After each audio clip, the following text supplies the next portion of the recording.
Nothing good is born from podcasts, and greatness is not what you think. Who says that? Is it Wonder Woman? Yeah, guess who says that? What do you think? I'm doing a Chris Pine impression? I don't. Well, I thought maybe, I don't know, Pascal, I suppose. I was more, it wasn't to do with your impression. I was more like, oh boy, do I not remember this movie that well already? My podcast hasn't been what you think it has. We all have our podcasts. She's got that whole group of lines that are all like real kind of... These rueful... I keep using rueful. Is 2021 the year of rueful? I think so. I think There's rueful's some future become episode. your patina. Yeah. Rueful. I feel like I also said rueful in one episode, and you were like taken aback and you went rueful. And it's like you kind of rediscovered the word, and now you've been running with it. No, but you had this moment of just like, rueful, nice to see you again. Old Roofy. Yeah, well, hey. No, she's got all these lines that like are prominent in the trailer, and I guess she says them in the movie, but I can't remember even when she says them, that all feel like inspirational quotes on Driftwood that someone sells on Etsy, right? Yes, right. Yes, they are rueful. They are rueful. They are rueful. Folks, it's 2021. Oh, da, da, da, da, da. And can I say, 2020, you don't need to rest in peace. I don't mind if you rest in discomfort. Because, man, 2020, not good. Yeah, more like 2020, see ya, wouldn't want to be ya. Right. Yeah, definitely. More like rest in pieces. Yeah, right. That's definitely what I should have said the first time. It is no longer 2020. Is that a good thing? I mean, by the standards of how years have gone recently, no. Look, they tend to only get worse. It's a good thing. It's a good thing in the way that, like, sometimes you need to get rid of some stuff after a breakup. You know, it's like, right. Symbolically, it's good to kind of close the door and be like, I should get this out of my house. There are too many memories involved in this thing. It's not like I have particularly high hopes about 2021, but I certainly like symbolically closing the door on a year that objectively drank duck piss. You know, it's a real duck piss drink of a year. Yes, duck piss. Rude to ducks. Do they have I know they have corkscrew dicks. That's I think just what I think of. It makes me feel like their piss would be sour. The corkscrew dick. Right. You ever had a duck egg? They're like dark. No, David, I hate eggs. Oh, right, you hate eggs. Sorry. Yeah, right. This is an incredible start to a fresh year of podcasting with us covering a massive new release movie. I really feel like I've set us off on an incredible foot. Griffin was like, you know what? Let's do Wonder Woman first. Yeah. It'll kick off the new year. The discourse on that one is raging. Right. Like, what better time? Right. And then we're like, so ducks have weird dicks, right? 2020 LMAO. Minute 4 is, how sour do you think duck piss tastes? Should we just start over? No, this is all in. This is all in. I mean, do you feel like this is going to hurt us, Ben? Do you think people who are going, I've been looking for a Wonder Woman podcast, are going to turn it off at this point? Can I be honest? Yes. I don't think it's going to help. Hey, but I like a challenge. We'll find out. Look, let me tell folks what this is, okay? This podcast isn't duck piss talk. It's Blank Check with Griffin and David. I'm Griffin. I'm David. We could rename it that, I guess. It's something to consider, but we'll see. Yeah, we'll see. Let's leave it open to a vote. You're a right. legally binding vote. Look, this is a podcast about filmographies, directors who have massive success early on in their careers and are given a series of blank checks to make whatever crazy passion products they want. And sometimes those checks clear, and sometimes they lasso the lightning and ride on it, baby. Sure. Maybe. Now, yes, that's true. This is not really part of that. But this is absolutely a blank check movie. This is the little bit of table setting I want to do for people who don't remember. That's a good point. Or are jumping on this hot, fresh, very welcoming new episode, which is this podcast is usually fresh as duck's piss. Well, yeah, we should just double down on it. We should just keep on invoking it nonstop throughout this entire episode. Usually, this podcast is about filmographies, as we said, and director driven, and we'll pick a director and we'll cover all of their movies in order in a little mini series. But a couple years ago, we felt like we needed to do Batman versus Superman: Dawn of Justice. I'm sorry, I said the title wrong. Batman v Superman: Dawn of Justice. Mm-hmm. And it's a movie. It just felt like such a blank checky thing that even though we were like, I don't know if we ever want to cover Zack Snyder, this seems like such a colossal sort of like bizarre auteur-driven blockbuster. We recorded it. We lost a lot of the audio. We released a truncated version. First and only time we've ever had tech problems. It's never been a thing since that time. Never come up. Never come 2020, up again. Perfect year in terms of tech. Yeah. Yeah, absolutely. Yeah, rest in peace. I mean, you are always pristine. People have started calling me producer Griff because they're just like, I assume you've been handling everyone's audio recently, right? You just fully are engineering and editing every episode because you're just so on top of this stuff. Yeah. This is the point that I was trying to make, was that after the success of the MCU, Warner Brothers wanted to play catch up, and they made this very bizarre decision to pretty much put one filmmaker in control of the whole extended universe and sort of overseeing it and have everyone else have to fit their movies into his vision. We have to talk about this. Okay. And we're going to. Right. Right. Yes. This is all important. Right. Right. And then they've sort of backed off from that, but then it's become a weird sort of sideways thing. And we've gone back and forth on whether or not we still feel obligated to cover these movies. Now, this one felt important to cover for a couple of reasons.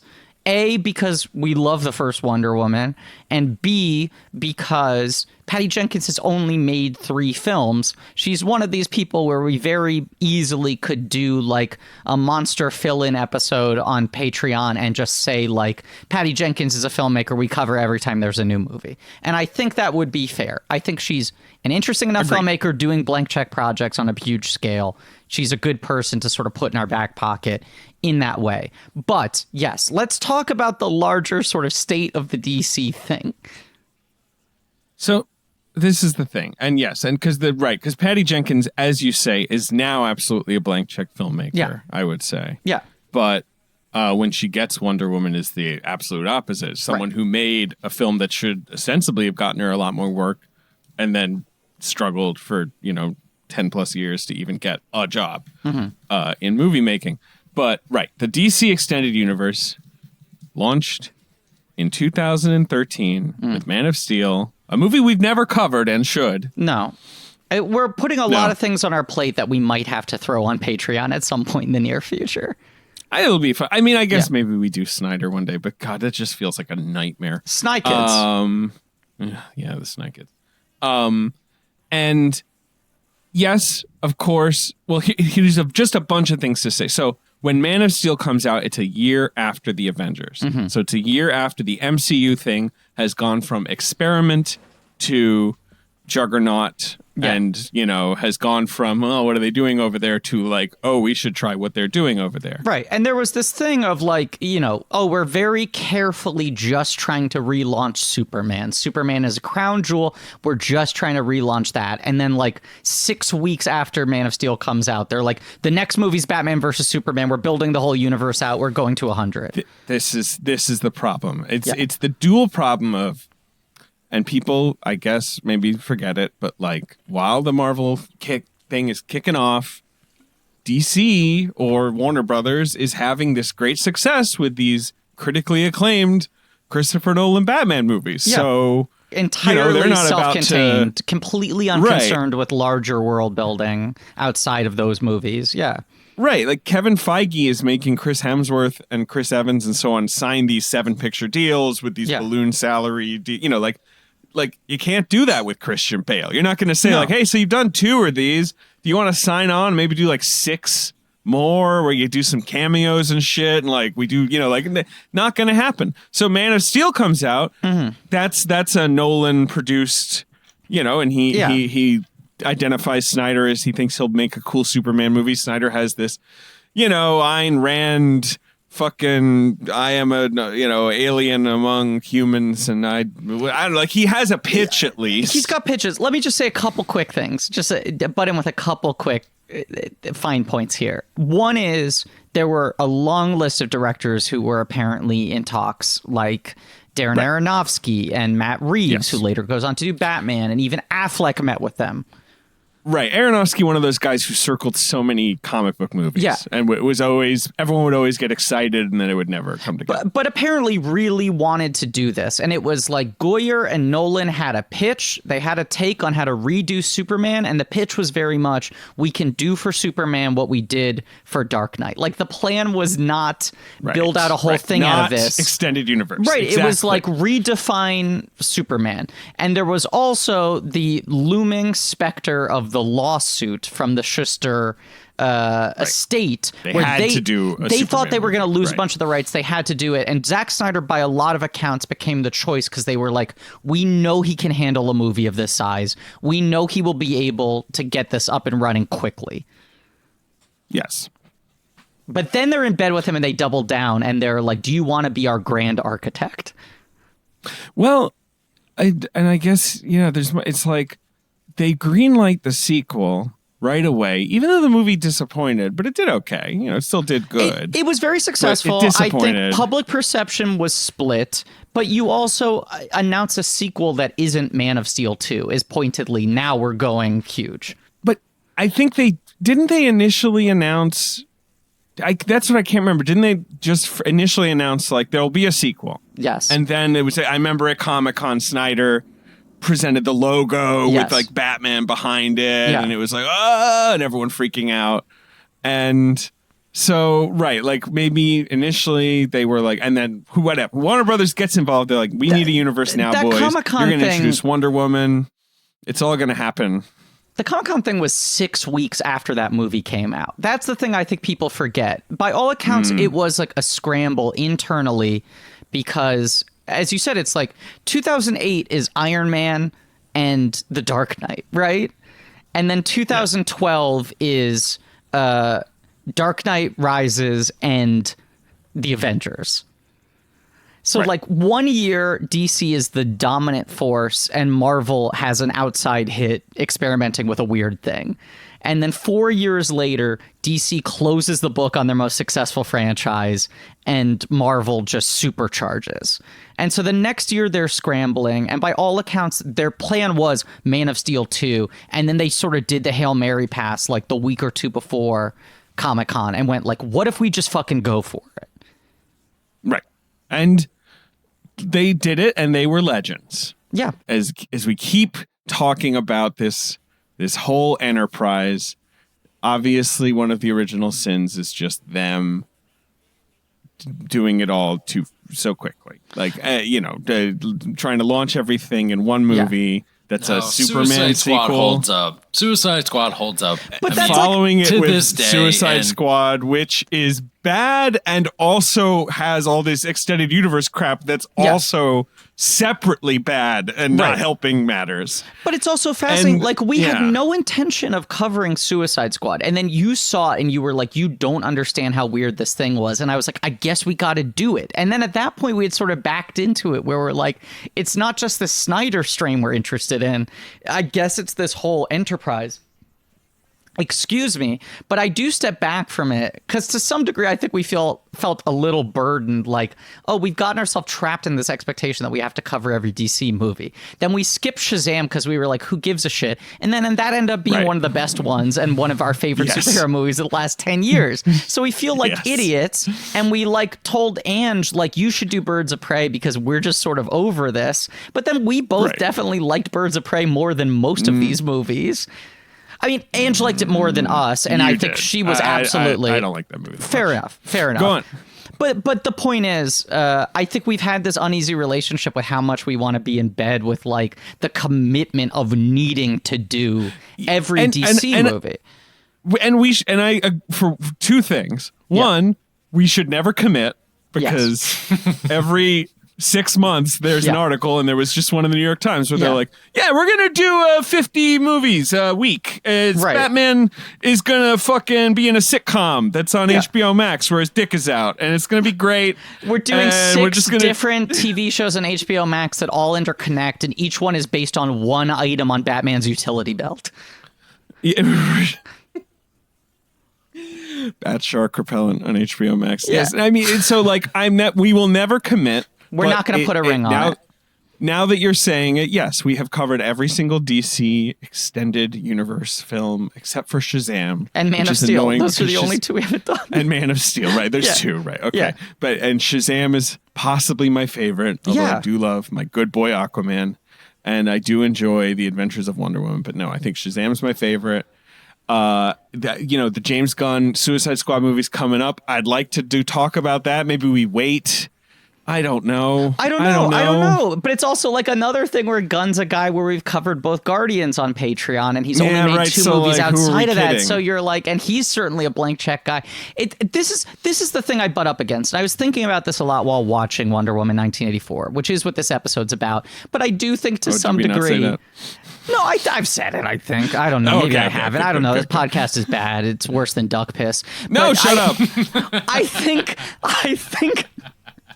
all of this table setting is necessary because to some degree this movie represents such a zoom out moment of just like, what is the state of blockbuster filmmaking right now? This movie has become such a weird fulcrum point of so many different things, not just DC, not just Warner Brothers and how they're run under AT&T, but also streaming versus theatrical, and also just like superhero franchise building. And also I think like the state of online discourse around movies, because I cannot remember the last time people have gotten this kind of apoplectic at large about a film. It feels like different the way that people are angry on this one. Yes, it does. And I don't really get it, but we can talk about that. I have thoughts and theories, and they're simply just that. I have thoughts and theories not just about this movie, but about three big movies that came out really close together that were much hyped after a year that, in my opinion, wasn't much to write home about. Talking about 2020 over here. Yeah. But Mank, Tenet, and this all came out like within 6 weeks of each other, basically.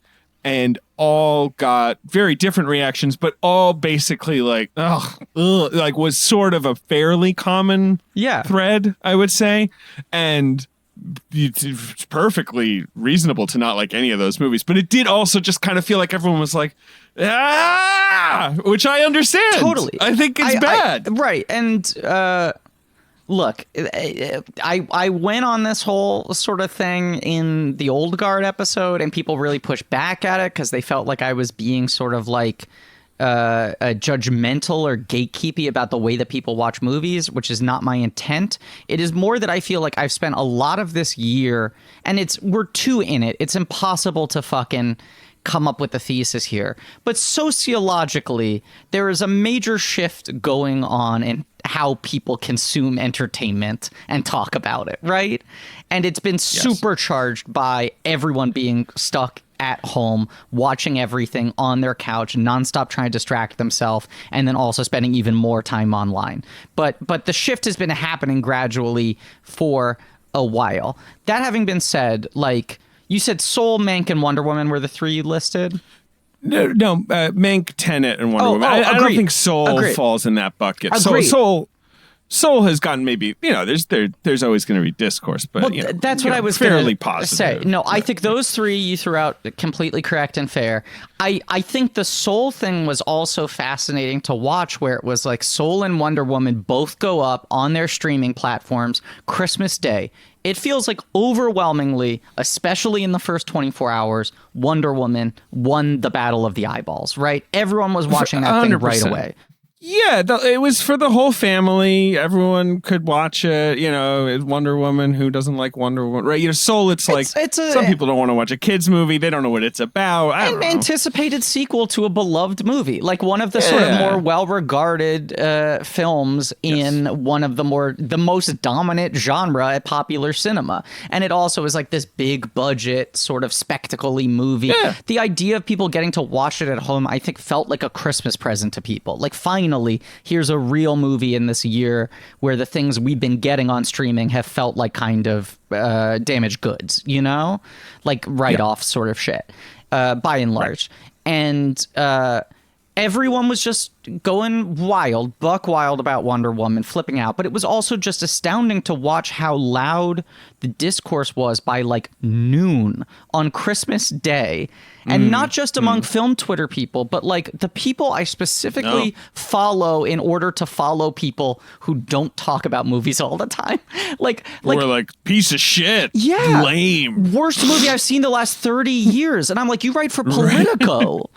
And you watched it within 2 hours of waking up on Christmas morning? Like it was just... Well, Santa came and he brought us Wonder Woman. Totally. Jesus. But then I feel like by the end of Christmas night or maybe the following day, I saw the sentiment of like, why is everyone watching Wonder Woman? Soul is on Disney Plus and it's good. Don't watch the movie that makes you mad. Watch Soul. And Soul was then being positioned as like, this is the alternative. This is actually the good studio film. And then like 24 hours after that, the Soul backlash started.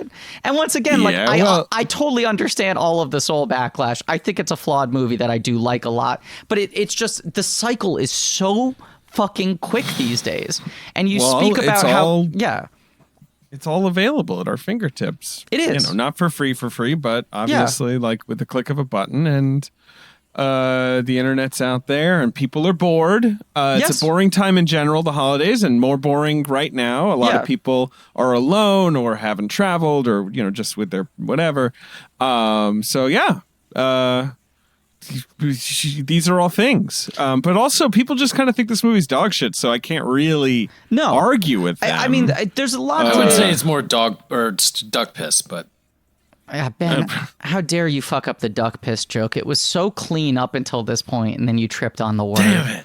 It was perfect. We had a perfect run of everyone loving this perfectly executed bit. David. Yes. This episode, this very one, right now. The one we're doing. Is brought to you by Mubi. Ah, Mubi. Our old friends. You hear that sigh of recognition. Ah, Mubi. Mubi. Yeah, right. That's the noise you make as you settle into the couch and load the app. Mubi, the curated streaming service showing exceptional films from around the globe. So curated, so relaxing. Well, this is the point. Why are people complaining about watching Wonder Woman? You know what I'm saying? It's like, you know, if it's not your kind of movie, if you're not into superheroes, then don't watch a movie, watch a movie. Don't hate watch something on a streaming service just to dunk on it. You know what I'm saying? Watch a carefully curated piece of cinema. They've got timeless classics. They got cult favorites. They got acclaimed masterpieces. Maybe you've been dying to see. Maybe you never heard of them. Every day there's a new film premiered on the service, so you don't have to click around looking for something to watch. Like you just load up the thing. You see what's playing this month. It's your own personal film festival. Here's what I'm gonna recommend. Okay, here's a Griff pick. Folks want a Griff pick? Yeah. The King and the Mockingbird. Have you ever seen The King and the Mockingbird? Have not. It's this weird French animated movie that they started producing in the 40s, and then they never finished it. Production shut down. They finished it 30 years later in the 80s, and some of it is very different than other parts of it because of changing animation styles. But you know who cites it as a major influence? I don't.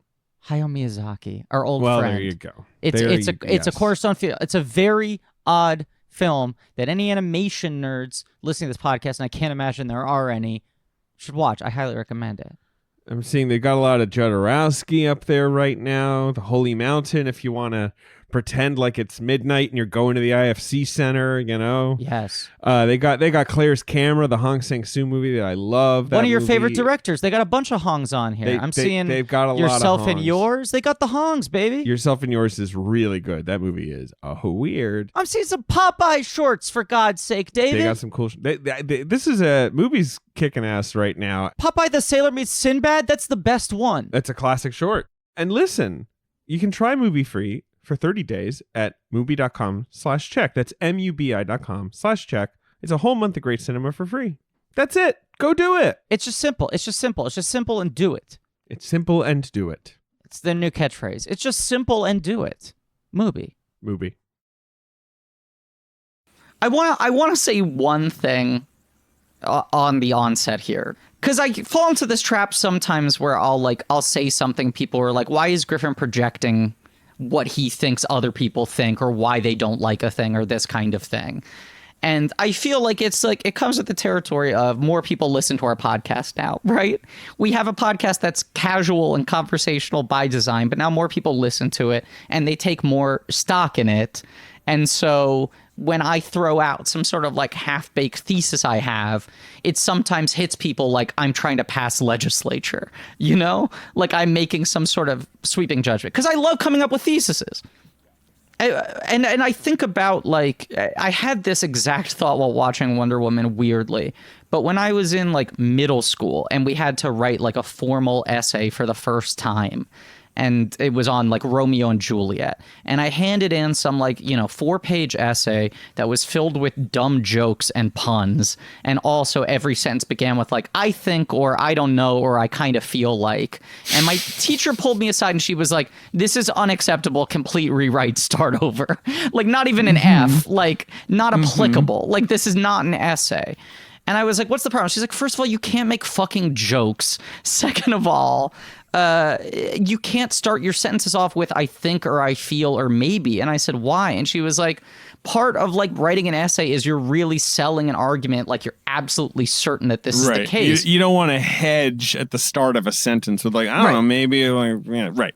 And I have this very distinct memory of turning to her and saying, but I'm 13 years old. I don't know what I'm talking about. Why would I assume that I have the right take on Romeo and Juliet? And she just sort of was silent and went, I don't know, because that's how essays work. But I think about that because anytime gotta fake it till you make it. Right. Anytime I say anything on this show that rubs someone the wrong way in terms of like, I think people don't like this because of this, or this is why this is good and everyone has it wrong, I do want to frame that I always think of myself as that 13-year-old boy in a class that's like, why is anyone taking my opinion seriously? I'm just saying what I think, right? But I bring this up because to some degree, digging into this movie and what works in it and what doesn't work in it and why people are so angry about it is going to get into a lot of conjecture, right? Because it's difficult to try to parse to a certain degree even what this movie is trying to do in certain areas. I want to hear what you guys think. Like, I forget the discourse. Sure, people don't like it. That's fine. That does seem to be where the chips have fallen for old Diana and company. But, I don't know what you guys thought of it because we haven't talked about it because you've been keeping your opinion a secret. I have. You saw it as a professional critic. You were sent a screener early, and you were part of sort of that second wave of critics. That's the other thing was like first wave of early tweet reactions, very positive. Then there's the second wave of critics writing long form reviews, and you were on the upper end of those. Those started to get a little more mixed. Me, Dana Stevens, Justin Chang were the Wonder Woman crew. Joe Robinson loves it. A lot of our friends love it. And then the movie drops and people are really negative. Yeah, I there was some dissection of the sort of way that Warner Brothers, rolled it out where people who work for whatever, where some people saw it first and like you say, they'll tweet a reaction and it's a very positive reaction. And they were like, this is the sort of the game they play. That's an old game. That's not new. No. Marvel does that. Like that's been happening for years. Like that, there's nothing new about that at all. Yeah, like who cares? Like whatever. That's just how it works. If I wouldn't take early tweet reactions too seriously. Maybe there's sort of some fun in trying to parse enthusiasm, but usually they're going to be enthusiastic.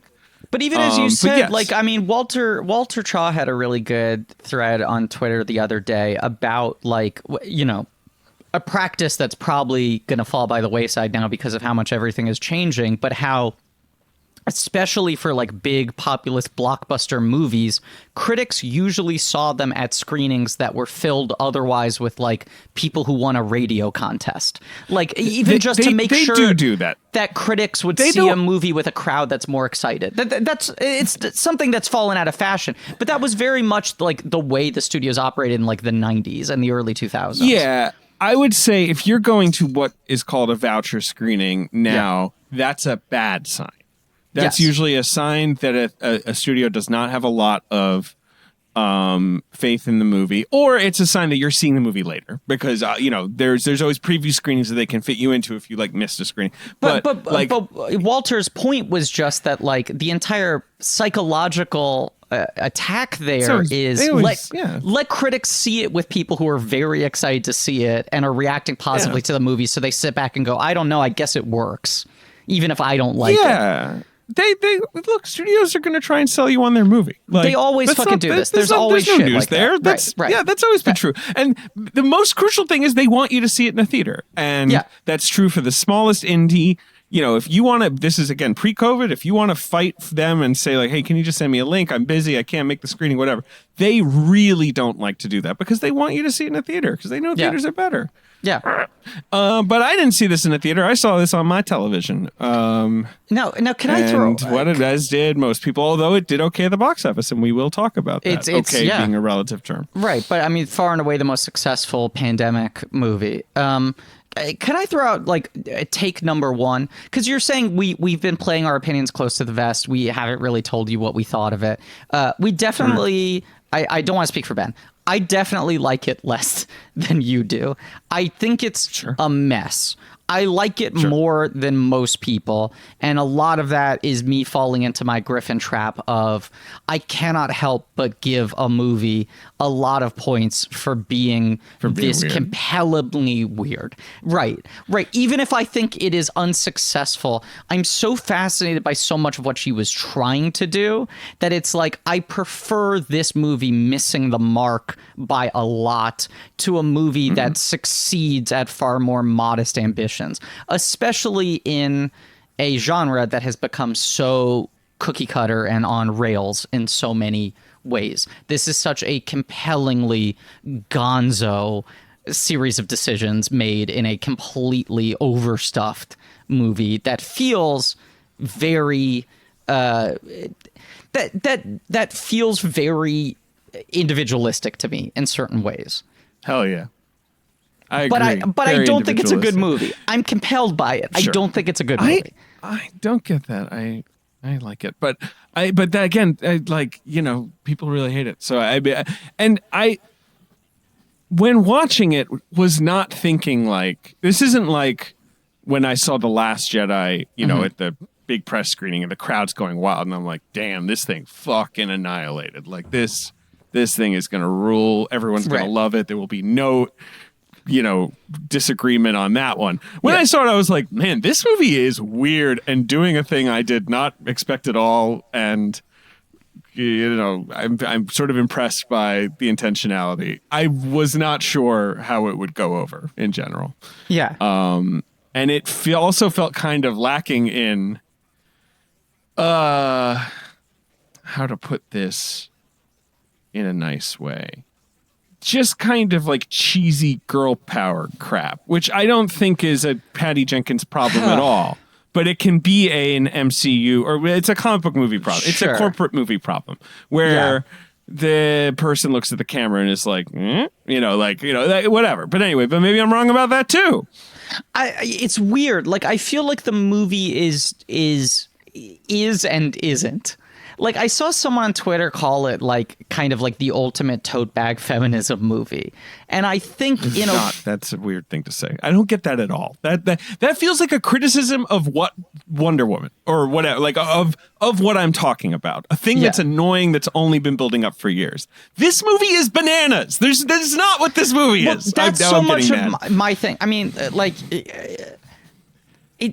this is a gripe of mine that I go back to very, very often, right? But like I like Big Eyes more than almost anyone on the planet. I understand that is not sure do.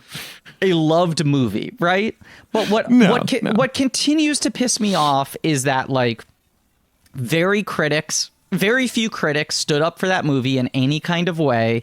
It made no dent at the box office. And then people were so fucking like cynical and outraged when they announced that Tim Burton was doing Dumbo. And I was kind of like, what do you fucking expect? He made the exact movie you've been asking him to make for 10 years, the small little indie movie without special effects, and no one gave a shit about it. Why wouldn't he just take his ball and leave and go back?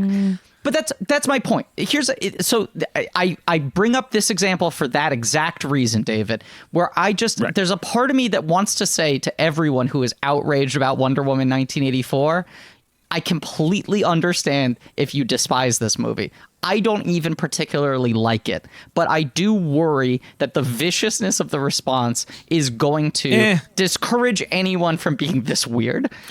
I will push back slightly against that by being like, at the end of the day, it is a superhero movie. There's going to be billions of them. Like, I know what you mean, though. I know the fear is like, whatever. Like, a person like Jenkins doesn't get to write her own check as much, even though these movies make money. Right. Like, that Warner Brothers, that a studio. It's like the Last Jedi thing. An unambiguous success, obviously. Right. But at the same time, thing. One that caused a corporation to panic and be like, is that too weird? Should we just like, do like Luke Skywalker? Like, like that just that vibe.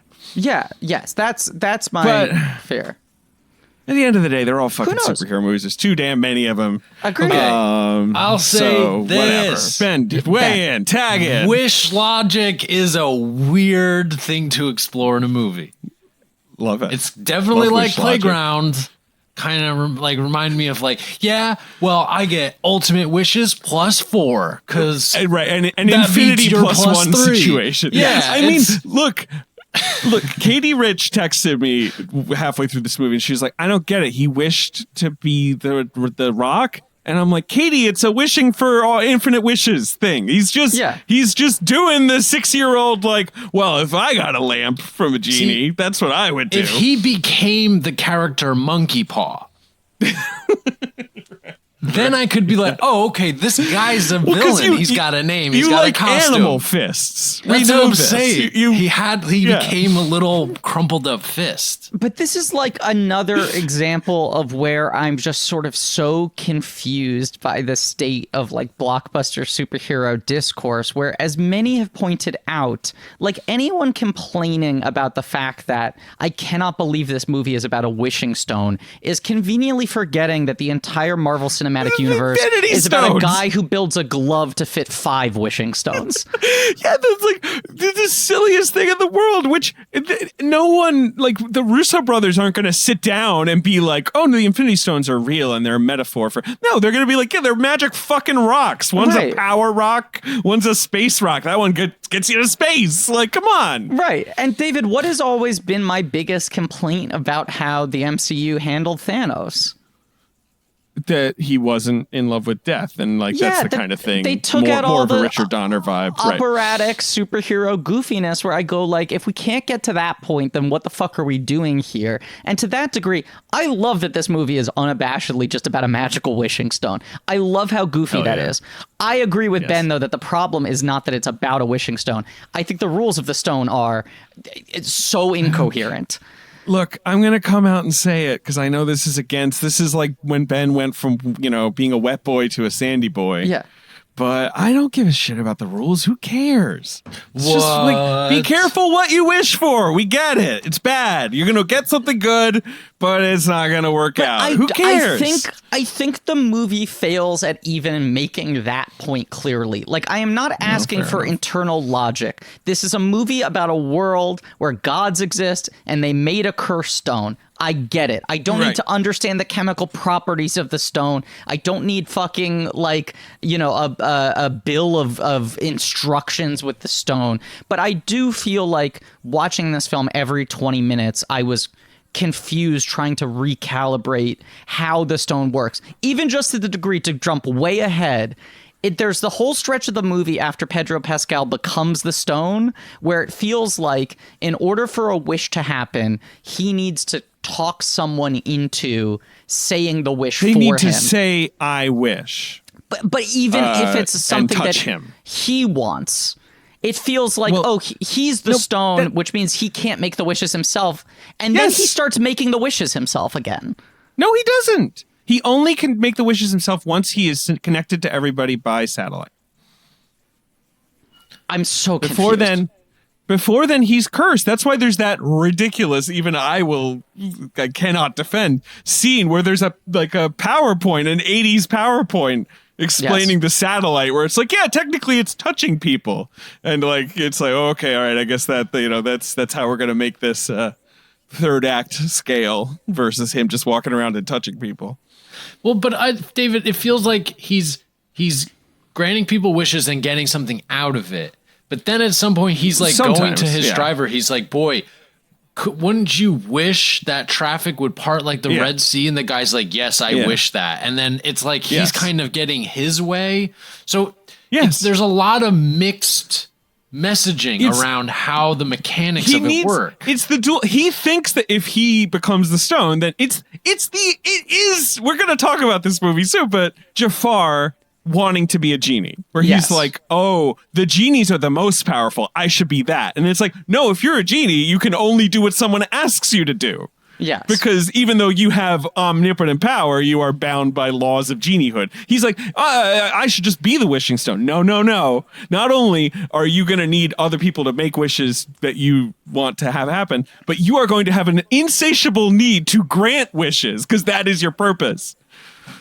Yes. It's great. It's bananas. So silly. Love it. He's David, the stone. He shouldn't have become the stone. David, this movie's silliness is the main thing it has going for me in its eyes. You don't have to sell me on the silliness. That is my entire defense for the portion of this movie that I like is the silliness. But I do feel like the movie does not even I'm not saying I didn't get it. Obviously, I understood. But I feel like the movie does not clearly set up the monkey paw aspect in terms of just when you get montages of all the wishes happening, they focus on wishes that are bad in the first place. Right. And I've seen so many people saying well, I don't understand. The movie's all about how everyone has to give up their wish as if no one wished for something that was actually positive. And then the response to that is, well, the entire idea is that if you wish for something positive, it's a monkey paw, it would get cursed, it would somehow fuck with you. But when the movie... But you're seeing people who are like, I wish that person would die, and then I wish all the Irish would be thrown into paddy wagons. The movie so frontlines bad, selfish wishes that because it's a movie about selfishness. Yeah, I understand. Yes, I get what you're saying. But I just think it's one of these things where it's a movie, even if you are able to infer what a movie is trying to say, sometimes, especially with populist, entertainment, if a movie doesn't say the thing clearly, it is hard to process it emotionally. You understand intellectually, I guess this is what they were trying to do, but it makes it hard to actually engage with it. And that's a perfect example of it, where it's you need to show some good wishes and then people getting the fucking bad end of the stick. You can't just show people who are I'm a racist. I wish I had more nuclear weapons. Well, I would reply, and I already feel ridiculous how much I'm defending this movie that nobody likes, but that we've been watching the opposite for the whole movie because Chris Pine is here, and we know that he's here in this cursed way, and she can't think about it. And no one's thinking about, the bad stuff, but that's what the Chris Pine wishes. It's this wonderful thing that's happening to her that we immediately know is terrible because he's not just back. He is in the body of someone else. And I think that's a very crucial decision the movie is making to communicate what a terrible thing this is. But other people are like, why the fuck is that happening? But that's but this is my issue with it, David. They don't treat that as the bad end of the monkey paw, right? They treat she's losing her power as the repercussion. They do, which I don't think is necessary because two reasons. One, what you're saying, and two, we've been there. There's so many of these, and I know there's so many superhero movies now that it's hard not to go back to the same wells, but like haven't like obviously Spider-Man did that. I feel like there's just a lot of it's movies also that have it done almost that now. always happens on the 2. It's like Spider-Man 2, happens Superman on the 2. Yeah. And like happens on the second act for 20 to 30 minutes, and there's that moment where it's like, oh wait, what? I'm wounded, you know, and there's a what's going on? My vision isn't working, and then you're like, yeah, well, can we just fucking get to your powers working again when the score's going to kick in and you're going to kick some ass, right? You know what I mean? Like we just know it's delaying the inevitable. I also feel like so much of what they got right in the first movie is like, you know, on paper, everyone being like, how are you ever going to make a fucking Wonder Woman movie, right? And for so many years, this movie was in development hell because it was just like, how do you fucking execute this character in like a post-Gen X landscape? Everyone struggled to do Superman since Christopher Reeve. That was a more innocent time, at least in terms of like the tone of movies and whatever. And here's this character who's a literal god and is perfect and is statuesque and all this sort of shit. Like, how do you do it, right?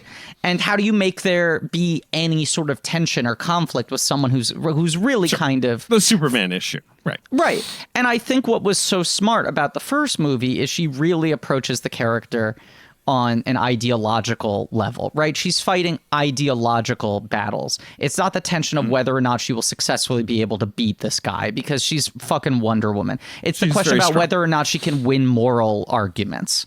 And I think an issue with this movie is that when you get to that shit of like the weird body swap nature of Chris Pine being in some other dude's human shell, you cannot tell because they tie it so much to her losing her powers, whether that's just a riff on I like 80s body swap movies, I'm making a weird 80s comedy, or if there's supposed to be some moral reckoning there, because it feels like they truly spend so little time being concerned about who the fuck this guy was, which is why I think it makes people so uncomfortable. It was not a thing that made me uncomfortable, and like the extrapolations that people have made about like the inhumanity of how the Christopher Paloha character is treated is like, I would never go that far, but I understand why people are spiraling on it because the movie's attitude to it is very strange. That's fair. Is it being John Malkovich? Is he inside, but then he doesn't recognize her later in the movie? He seems to have just been like, oh, I lost a portion of my life. He's shut down. Right. I also think there might be like a kind of general, like that was a mania that we all forget, you know, like, right. Like, cause like the whole world just goes insane for a week. So maybe everyone's just like, ugh. I don't know. I mean, another idea I like a lot on paper, and I even like a little bit in execution, is making one of these superhero movies where, I mean, someone tweeted yesterday, I'm going to keep citing tweets and not give them credit because there's been too many tweets about this movie and I can't remember who said what, but someone tweeted something like, what kind of superhero movie is this? Is it one of those we need to close the gates or one of those we need to get the orb, right? Right. And it's like one of those things where like portal in the sky. Right. These movies tend to fall into, is there an opening that we need to close, or is there an object we need to reclaim, or is it both of them at the same time? And I do like that this movie, the threat is essentially, is society going to eat itself alive, right? I like that. Yes, absolutely. The third act of this movie is like Strange Days, where it's just like everything is just going to shit and we're all just like tearing each other apart. I think that is compelling. I mean, these are the reasons I cannot throw this movie out with the bathwater, because it's just like there's shit going on there in the ways in which I think she so successfully, Patty Jenkins, analyzed in the first movie. What are all the things that are getting tiring about superhero movies, and what are the fundamental tenets that we've moved away from that are the only reasons to be telling these stories in the first place?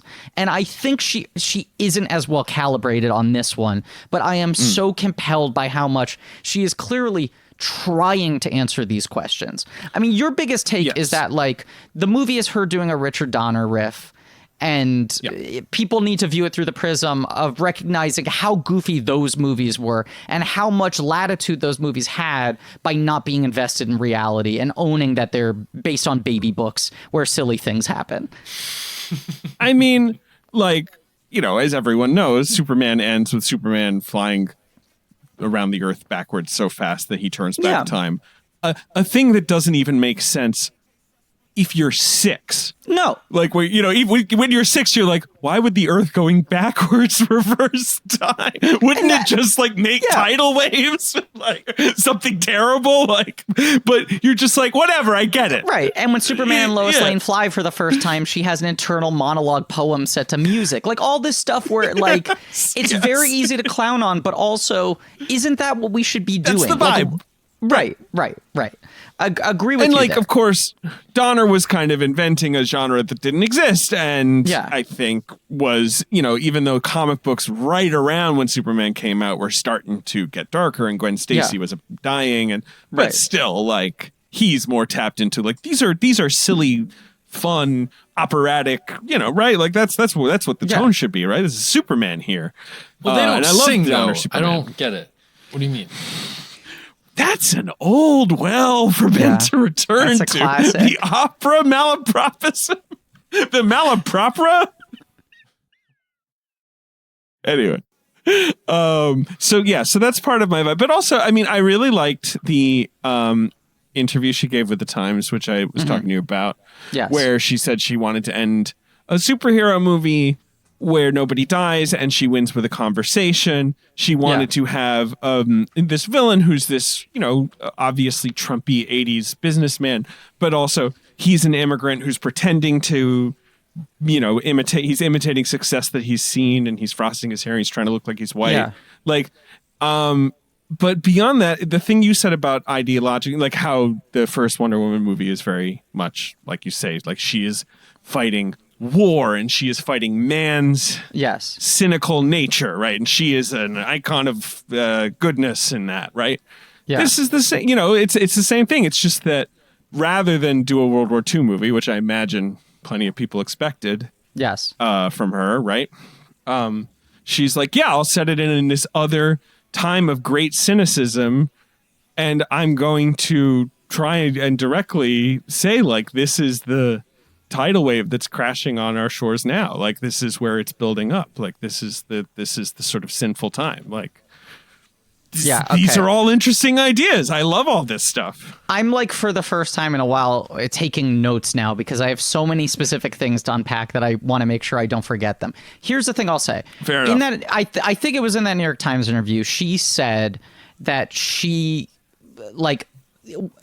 that people always criticize the ending of the first movie and it bums her out because she wasn't happy with the first movie either. And that was like the one big thing that Warner Brothers made her change, that she didn't want it to be that much of a CGI fire and brimstone fight thing. But Warner Brothers was like, this thing can't lack that. We're going to need a showdown. It can't end with a conversation. And she really wanted to. What I really like about the ending of the first Wonder Woman and why I've always defended it is I feel like she threaded the needle. I feel like she did both at once. If you look at that final sequence, despite the fact that it's got dodgy CGI Peter Thewlis, that's the problem, and all this molten lava, right. But Yeah. She's barely fighting him. It is still fundamentally a conversation. I think people just get so turned off by the fact that the visuals are aping what they've seen in 8,000 of these movies, even though it dramatically what's happening textually is exactly what she was trying to do. Hello. Fresh. Oh, wait a second. I thought you were saying hello to me. No, I would never do that. You were, in fact, beginning to talk about one of our sponsors. Hello, Fresh. Yeah. Hello, Fresh. It's the meal kit service. We love these guys. You were excited to do this ad. You told me you had some stuff loaded and ready to go. You got some hot takes on this one. Well, I got some dinners that I've been making because, Hello Fresh, look, right now, maybe you're a little stressed out about going to the grocery store. Maybe you just don't want to do the errand. HelloFresh, they send these nutritious home-cooked meals to your home. It's all prepackaged. It's all sustainably packaged as well, so don't have to worry too much about all that packaging. And you can make these meals in less than an hour, very, very nice, sort of healthy meals. One of their Hall of Famers, a classic for, these hearty cold times, pub-style shepherd's pie. Whoa. Love that. You got your beef, your vegetables, your mashed potatoes on top. That one's good. some buffalo spiced crispy chicken breasts that I made. I with like a the honey sound of that. drizzle. Yeah, you're a chicken breast guy. Absolutely. Hey, and they got so many different types of options depending on what kind of diet you're living by. You got low-cal options, carb smart, vegetarian, pescatarian. Every week, you're going to have your pick of the litter to fit into whatever your lifestyle is. Pescatarian, it always sounds to me like you only eat fish. Yeah. Whereas, like, you can eat other things. It just sounds like you are a fish eater. Like, I love to eat fish. Well, I mean, to some degree, that is what you're saying if you're a pescatarian, right? I guess so. Look, your new year might be off to a busy start. HelloFresh's new Easy Eats options, they're going to be perfect for you. They got oven-ready meals. They got 10 to 20-minute meals. They're really quick, really easy, that take all the stress out of cooking. Yeah, you could stay home. You don't have to get takeout. You certainly shouldn't be dining indoors. It's cold outside. It's a nice time to cook, to be home and cook. Yes. And if you go to HelloFresh.com/blankjack10 and use code blankjack10, you're going to get 10 free meals, including free shipping. I can't believe that. I thought the offer would be at most 9 free meals, but you're telling me if we use blankjack10, we get 10 free meals. That's right. You're going to go to HelloFresh.com/blankjack10, use code blankjack10 for 10 free meals, including free shipping. It's America's #1 meal kit. I just want to say the entire problem, I assume for people, is just the visuals and the weirdly sort of low stakesy, which it's because it's crowbarred in, I would assume. But like what I love is what you're talking about and the pine sacrifice stuff that is, I think, very effective and beautifully done, like, which is happening at the same time. Okay, so I'm gonna try to organize my thoughts here, but let's talk about the pine thing right now, okay? Because this movie was shot 2.5 years ago, right? That's like another weird thing with this movie is that it was shot summer 2018. It was supposed to come out Christmas 2019. They pushed it back because they thought they would need more time for the effects. And then like November 2019, Patty Jenkins was kind of like, oh, we finished it early. I guess we could have released it Christmas. Too bad. Well, at least people get it in the summer. And then the world ended. So then it's this weird movie that's now been finished for so long that's sitting on a shelf that keeps on getting pushed back 2 months at a time, yada, yada, yada. It's had a lot of time for people to think about it and build up expectations in their mind, including like a trailer that played for so long that people were so fucking jazzed about, right? Like, I feel like overall people love that fucking trailer and like, oh my God, Blue Monday cover, it fucking rules. But I was thinking back to the moment when the sequel gets announced, the title gets announced, the supporting cast gets announced, the villains get announced. A lot of those details get announced.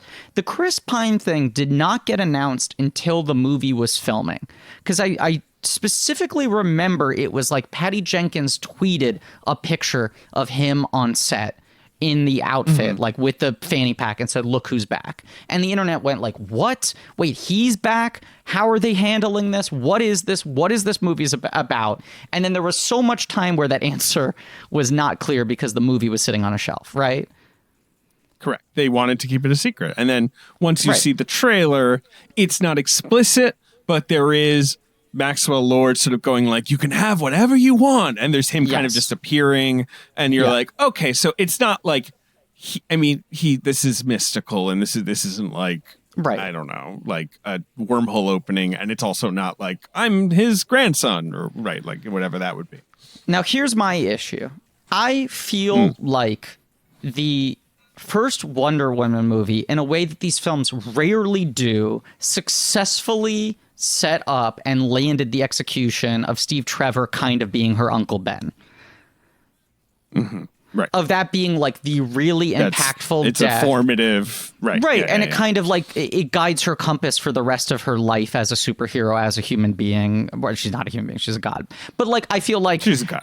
More so than most Spider-Man adaptations. Certainly more so than I think Marvel ever handled the Bucky thing. I think that worked so well. And his sacrifice, as you said, was so meaningful that the moment that picture went up and it was clear he was in the movie, I got really nervous, right? And I've remained excited about this movie, but that was always the element that was really nerve-wracking to me. My hope was like, please tell me he's going to be like Gusteau and Ratatouille. You get to have Pine be in the movie and get to have them have scenes together, but it's just a projection of her mind. I don't want him to be undead because I think his death being permanent is kind of important. And then I sit there watching this movie, and every single scene that he was on screen, I became more and more convinced of how disastrous bringing him back was. But wait, but they did gusto him. That's what they do. They don't, because that's what he is. No. Well, I disagree with you. Can I make the his distinction? death is permanent. He's a vision. He's not real. Like she summons him out of her mind and then he goes away.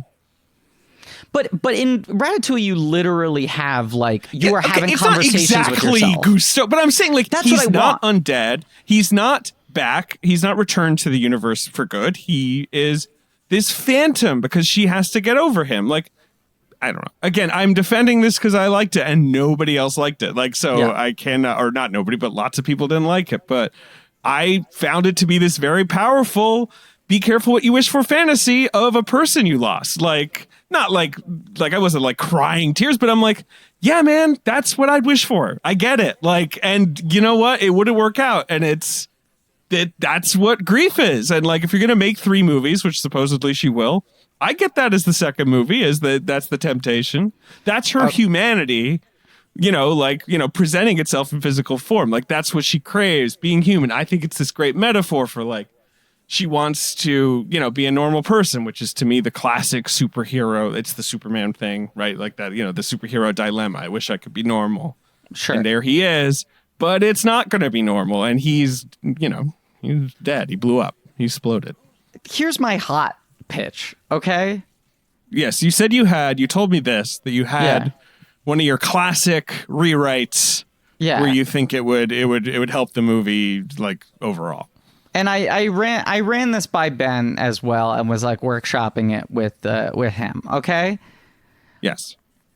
I think one of the main assets of the first Wonder Woman is that it is so focused in what it's saying, right? To a degree that some people could clown on it for being oh, it's sort of corny and simple, but it's she understands you got to just have a really clean spine to these things. You want the hero's mantra to be a sentence, You want that to be the thing that's guiding every one of their decisions, and you understand the ideological battle that she's fighting. And this movie, I just feel there's such an overabundance of ideas that it's very hard to keep track of what the actual thing going on with Diana internally is, which is a complaint I've seen from a lot of people. Is to a large degree, Diana feels kind of lost for a large chunk of this movie. Yes. She gets caught in weird narrative cul-de-sacs. Right. She doesn't get a ton to do. I think part of that is sort of the Batman Returns ambition of can you have this sort of 3-way narrative? Can you give the villains kind of complete arcs? I think both of the villain arcs work better than Diana's arc works in the movie. And like you say, classic superhero. I mean, Dark Knight has that problem, right? So many do. Totally. Dark Knight has the exact same dilemma for its hero. He wants to be a regular person. Right. And I think with Batman, that's often a sequel thing because you do all the psychological heavy lifting in the first movie. And in the second movie, you're I guess we've kind of solved this guy. It has to be more about... I have to stop you there. I still don't know what's up with Batman, though. Did something happen to him? Oh, David. Was there an issue early that made him into, being a bat guy? Was there something sad? David. You don't have to answer this now, but what's up? I can't answer it now because you're going to be so Too sad. devastated you won't be able to record the rest of this episode. You're going to be shocked when you hear what happened. I can't imagine. I wouldn't be devastated at all unless, of course, it involved, maybe a Zorro movie or something. But apart from that, there's really, David. I don't have a lot of emotional buttons that can be pressed. But anyway. Pearls get to me. Oh, David. I don't even know how to tell you this. Not only might it involve a Zorro movie, but in certain interpretations, it involves an ironic use of bats through art. I don't even know how to... Oh, David. God, this sounds so sad. It sounds like something that you should definitely just portray every 5 years on screen. It's gonna crush wait. Okay. You're building to your big fix. I'm sorry. So Batman, as a certain degree, once you've set up the foundation in your first movie, he doesn't become a cipher, but he sort of becomes a detective in a procedural, right? The movie is just watching high-functioning Batman solve the thing. It's a lot of, what do you think, Batman? He's all right, we should do this. It's all right, well, he's here. Right. Whereas Wonder Wonder Woman and Superman are characters who are so elemental and are so like godlike that they need to represent shit, right? Like that has to be the thing of like what's the morality of them and all this sort of shit. And this movie, I think it's like you can at the end of it parse like, oh, I guess these were all the different things they were trying to say. But like when she gives her big impassioned speech at the end of the movie and she tells everyone you have to renounce your wishes, it feels like an odd sort of thing to frame because we've only focused on the negative wishes, and she's telling everyone like you can't get what you want, which is a weird thing coming from someone who pretty much has all the power in the world and is invulnerable and all this sort of shit. No, but she does it because she wants to be a regular person with a nice guy on a ranch. And let's be honest, I'll say it, Chris Pine, quite handsome. She'd like to look on that face every once in a while, but you know what? She can't have it. Instead, she has to be an icy museum employee who also occasionally maybe fights crime, is in malls. Who knows? Well, this is another fundamental problem with the movie for me. This is the bigger problem, perhaps an unavoidable problem because of the whole extended universe. I'm assuming what you're going to say. Yes. First of all, you realize, oh, there's a very good reason why no one has ever made a sequel with the same lead character set 70 years after the first movie.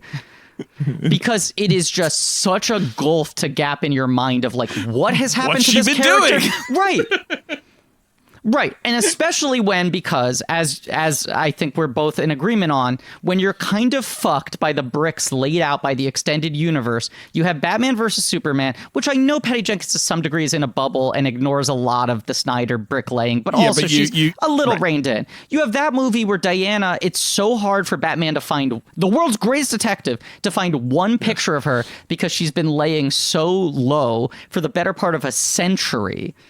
That you now are stuck making these sequels where the great thing is they're free because they're prequels, they're set before, you don't touch these movies. The bad thing is Wonder Woman can have so little impact on the world at large.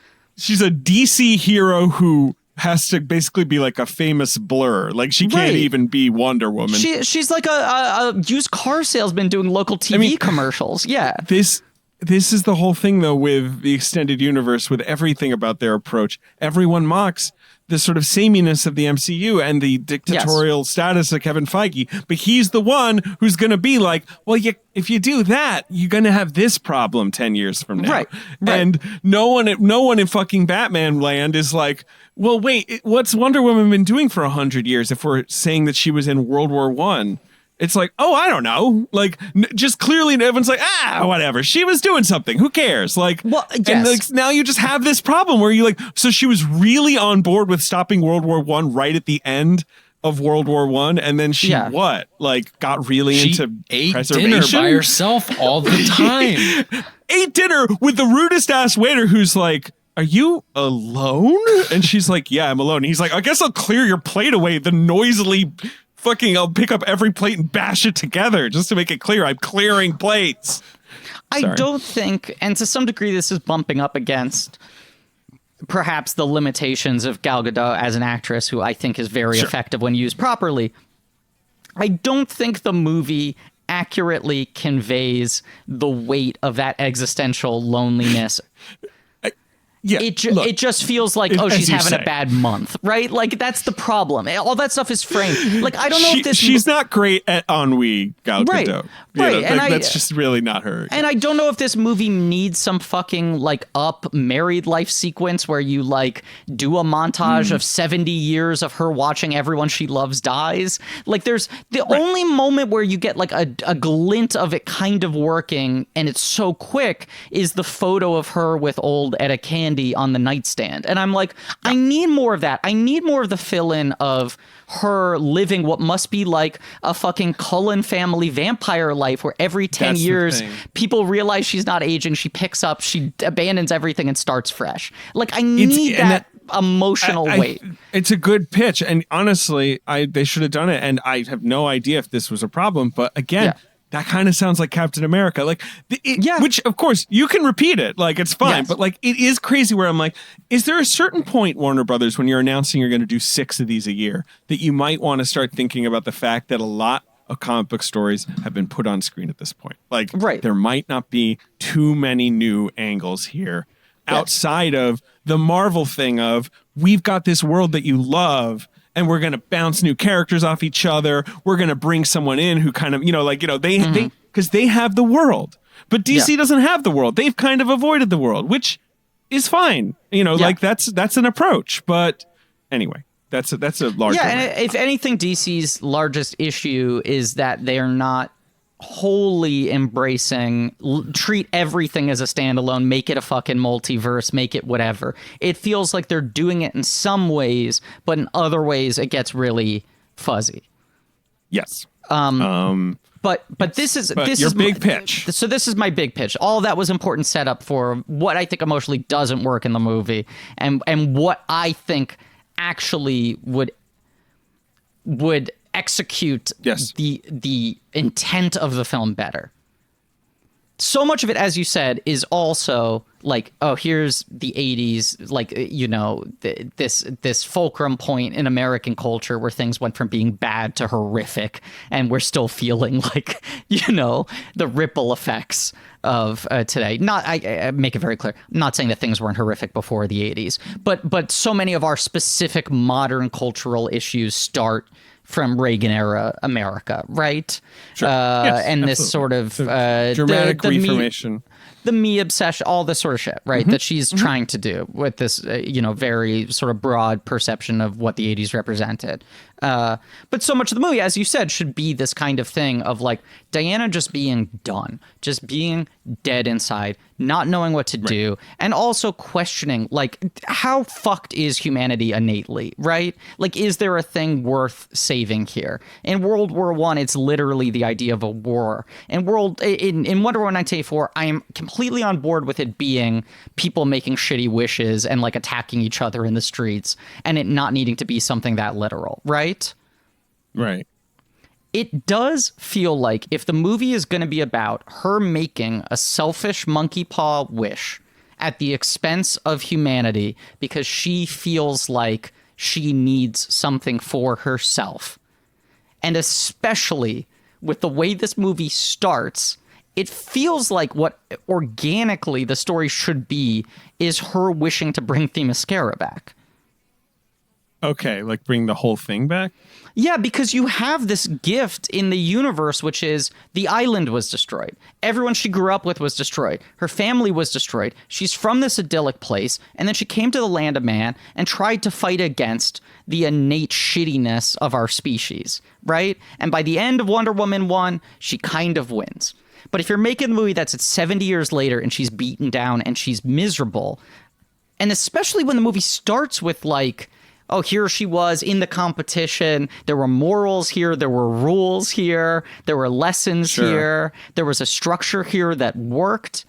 It feels like the movie should be like, I regret ever coming to the world. I regret ever coming to the mainland. I should have stayed on Themyscira. I miss my mother. I miss everybody. I want to go back there. Feel like shit. Just want to go back there. And the movie is her abandoning humanity in order to go back to her world and give up on it. Yeah. When did Themyscira get blown up? I literally forgot that. When did that happen? Okay, so I was trying to pinpoint when it happened, and I also can't remember if it happens in Justice League or it happens in Wonder Woman, but it definitely happens. It doesn't happen in Wonder Woman. There's no way. I don't remember Justice League at all, apart from that Steppenwolf is in, I don't know, like Themyscira at some point getting a box. I remember that he gets a box, but it definitely in Wonder Woman she just leaves Themyscira. It's not blown up. Her Robin Wright dies, doesn't she? Right. Or Robin someone Wright dies.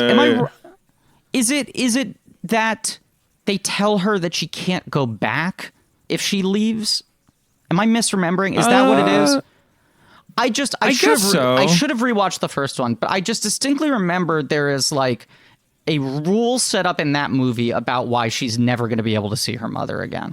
That's the thing I don't remember, right? And it's been a while since I thought since I saw the first one, but right, like that, I was wondering at watching 84 where I'm like, Yeah, is she not allowed to go back? I forgot what the rules are. Like, Right. what are the rules of her leaving? She 'Cause there's clearly a- has not gone back. Right, and there's a reason why Themyscira is only a flashback in Justice League as well. Wait, Yes. I feel like, I'm sorry. Once again, it's like Wonder Woman I haven't rewatched. I should have done for this episode. Justice League I will probably never rewatch again in that cut. I swear to you. We're going to watch a different cut. I feel like there's we will unfortunately be watching the Snyder Cut. We have no choice. We are legally beholden. But I feel like there's a scene in Justice League, and I'm sure people are fucking yelling at the podcast right now, in which you see Connie Nielsen like mounting the army to fight against Steppenwolf, and he comes in and fucking slays everybody. No, he doesn't kill everybody. I think you're transposing something here. He doesn't. He gets the mother box, but then he leaves because he's always fucking leaving. That's Steppenwolf's whole thing. He loves to leave. Yeah, gets the box and gets out of there. He does it in Aquaville, Atlantis, but he does it in Themyscira. But no, he doesn't kill. And let me make something people clear. would have lost their damn minds if he killed all the fucking I think he did. Amazons. I mean, I might be misremembering something, but I want to make something incredibly clear. Yes. I hate to see Steppenwolf leave, but I love to watch him go. He thick. Space elevator. He's absolutely in it. Thick. He's gonna look different in the Snyder Cut, right? Yeah, he's now he's sharper. Gonna be shinier or something, Yeah, right? yeah. Look excited for that. Excited for that movie to come out and fucking blow. This is my throwing my marker down. I'm like, that thing's gonna stink. This is getting weird. Everyone's like excited for it.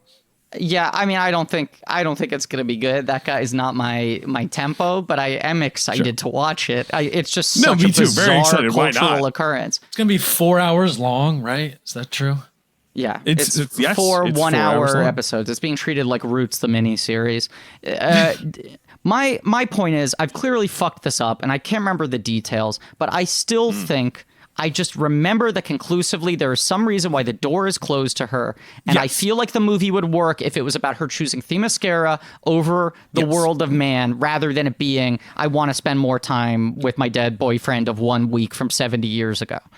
Your point is well taken. I think the lure of Themyscira and her sisterhood and her people is not addressed in this movie at all, and I don't really know why. There's the sort of opening sequence because Patty Jenkins said like we needed to see it. Yeah.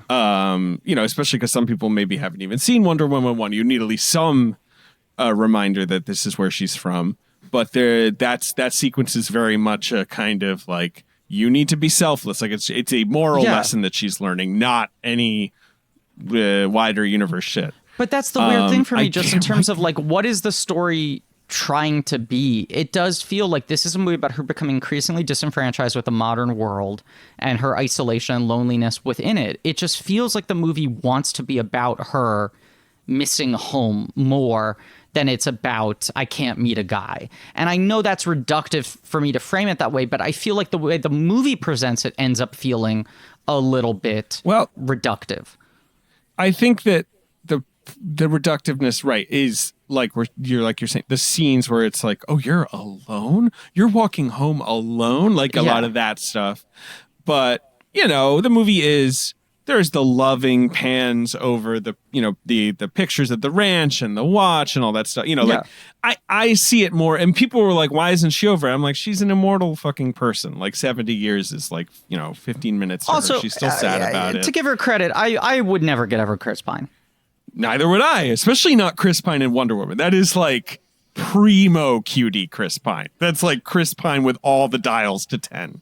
Like, very, very charming. Look, visually, I agree with you 100%. But when he re-enters this movie and I realize how they're setting him up, and I got that uneasy pit in my stomach, I went, well, but their chemistry is going to be so good, it will waylay my fears. And okay, so this I will allow. They don't have the same energy they have in the first movie. And I think a lot of that is just script issues. I'm not blaming either of them as performers.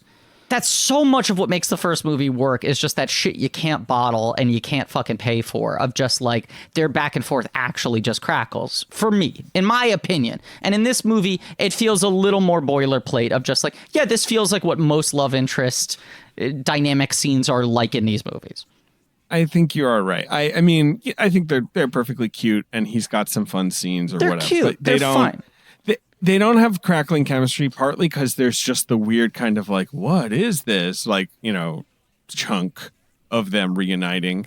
And then he becomes like helper boy. And the whole audience knows he can't stick around. Like, that's been set up pretty much from minute one anyway. And also, it's just hard to do a meet cute twice. Like, so I don't mind his thematic purpose. I'm more defensive about that. But I can't disagree that, they're not as fun to... I mean, I don't think Godot is utterly lost in this movie. Like, I think she does a good job with the big final, speech. Like, there are moments where I'm into her. She's also just a very striking movie star type figure. Like, she's, even though maybe limited as an actress, like, just look, my whole take. She's like the female John Wayne. It's that same thing where it's like she's got this limited strike zone, but within it, she's so fucking effective on screen. So that's but like, there are moments where she feels a little lost, like you say, or just unable to play whatever ennui she's supposed to be playing, and that sort of translates as bored or just detached. And I guess the character's detached, but like, at a certain point, how compelling is that?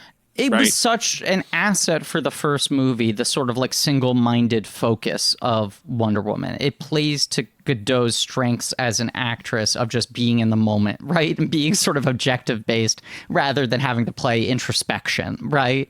And inner sort of struggle and whatever. Because it's just that movie is like, I need to find Ari's, or I want to eat this ice cream right now. Like, everything is so experiential for her. Scene. Right. And it's like, those are both ends of the spectrum, whether it's like the big stakes of the movie or the little character moments. There's so much about her living in that moment. And I think, yes, it is not perhaps the best thing to put this character through or the best thing to ask this actor to do. The fish out of water stuff, also cliched, but just a cliche that works and that she leans into because Gal Gadot is kind of otherworldly. She's just like, again, very striking, very beautiful, very put together. So she does kind of seem like a bit of an alien walking through these, new places. And so that's fun. And I don't know, they use all that really well. Well, that's an inescapable issue of, you can't replicate that now. Like, you can do 2 scenes of Chris Pine not understanding how 80s clothes works, but it's not the same thing. Right. It's funny because I'm thinking about Marvel, and like, I compare these movies to Marvel because that's what Warner Brothers has in its head. Not that I think Patty Jenkins has it in her head, but as much. It's funny how Marvel also initially sort of struggled with the sequels. Iron Man 2 is bad. Yeah. The Thor sequel. Yeah, people are wrong about the Dark World. Yeah. Exactly. There's another obvious one that I'm forgetting. Griffin, help me out. Sort of slightly disappointing second movies. Maybe not. Because like Winter Soldier is kind of where it starts to turn around. People and love I feel that like movie. Yeah. They do, but then beyond, it's like after that, I feel like then they kind of crack the second movie. And again, everything in everything in Marvel is formula to some extent. Right. That's why I said Marmula. But like, like Guardians 2, Ant-Man and the Wasp. These movies are just like good. Oh, Avengers: Age of Ultron is the other disappointing. Of course. Yes. Broadly seen as. Right, like it's just like just plus. More of what people liked. Right. Similar stakes, like, and then some nice university table setting stuff, like that. They just sort of figured that formula out. And it's a tough formula. And to be very clear, when you read interviews with like Chloe Zhao talking about working on the Eternals, who fucking knows? But it does sound like perhaps she has been able to make a movie that's a little bit different. Very excited. When we talked to Nia DaCosta off mic, the things she told us about working with Marvel were very exciting, like genuinely exciting. And it sounds like they really are hiring her for the right reason and bringing her in to do the right sort of shit. If there was ever a time where Marvel was going to enter a period of a little more experimentation with the flexibility of their world, it would certainly feel like it would be now post Endgame, where they don't really have anything to prove, right? Right. That's the part of it. They can be weird. Right. That's the hope. That's the hope. Excited by, some of their hires and some of the choices and all that sort of stuff. Genuinely optimistic, want to see it happen because I want to see that level of flexibility within the genre. The problem that plagues Marvel so often is the fast food thing, where it's like they got the quality control down. It's going to taste the same wherever you go. It's never going to be awful. It might be better, but it's never going to be a 5-star restaurant or whatever, right? Even though obviously there are movies in that franchise that we love and movies that taste very much like a mediocre burger. Right. I will always prefer watching a movie like this where it's like she's making unsafe choices, even if those choices are ultimately proven to be unsafe because that's not how a story works. You shouldn't do that. It will lose the audience. I like that sense of just like, let's fuck with this, right? And you talk about the tonal thing. I go into this, I watch this movie, and I know that you liked it and you're curious to hear what I think, right? Mm-hmm. Yes, then absolutely. The public opinion comes out and people are vicious about it. I prioritize watching Soul. I don't see Wonder Woman until the 26th. So I've seen a day of like the fucking echo chamber before I watch this movie. And I'm very much like, I really want to like this. And also on paper, everything that I see people complaining about sounds like the kind of shit I usually defend. This sounds like some fucking Ang Lee Hulk weirdness or whatever, right? Not that they're the same movie, but the same sort of like a flagrant disregard of commercial expectations for how these movies should operate. Right. The opening, I'm so fucking on board. I'm not even talking about the Themyscira thing. Love the opening. But the mall, I was just like, this is the exact movie I'm ready to defend to the end of the earth, is her doing, like, you were saying it's a Donner thing, but I even feel like it's even more like a Richard Fleischer Superman thing. You mean Lester, right? Yes. Yes, I think there's that. Yes. There's fully Lester that element too. I mean, I didn't want to say to anyone, like, kind of get ready for almost a Superman 3 vibe, partly because Superman 3 also has magic rocks.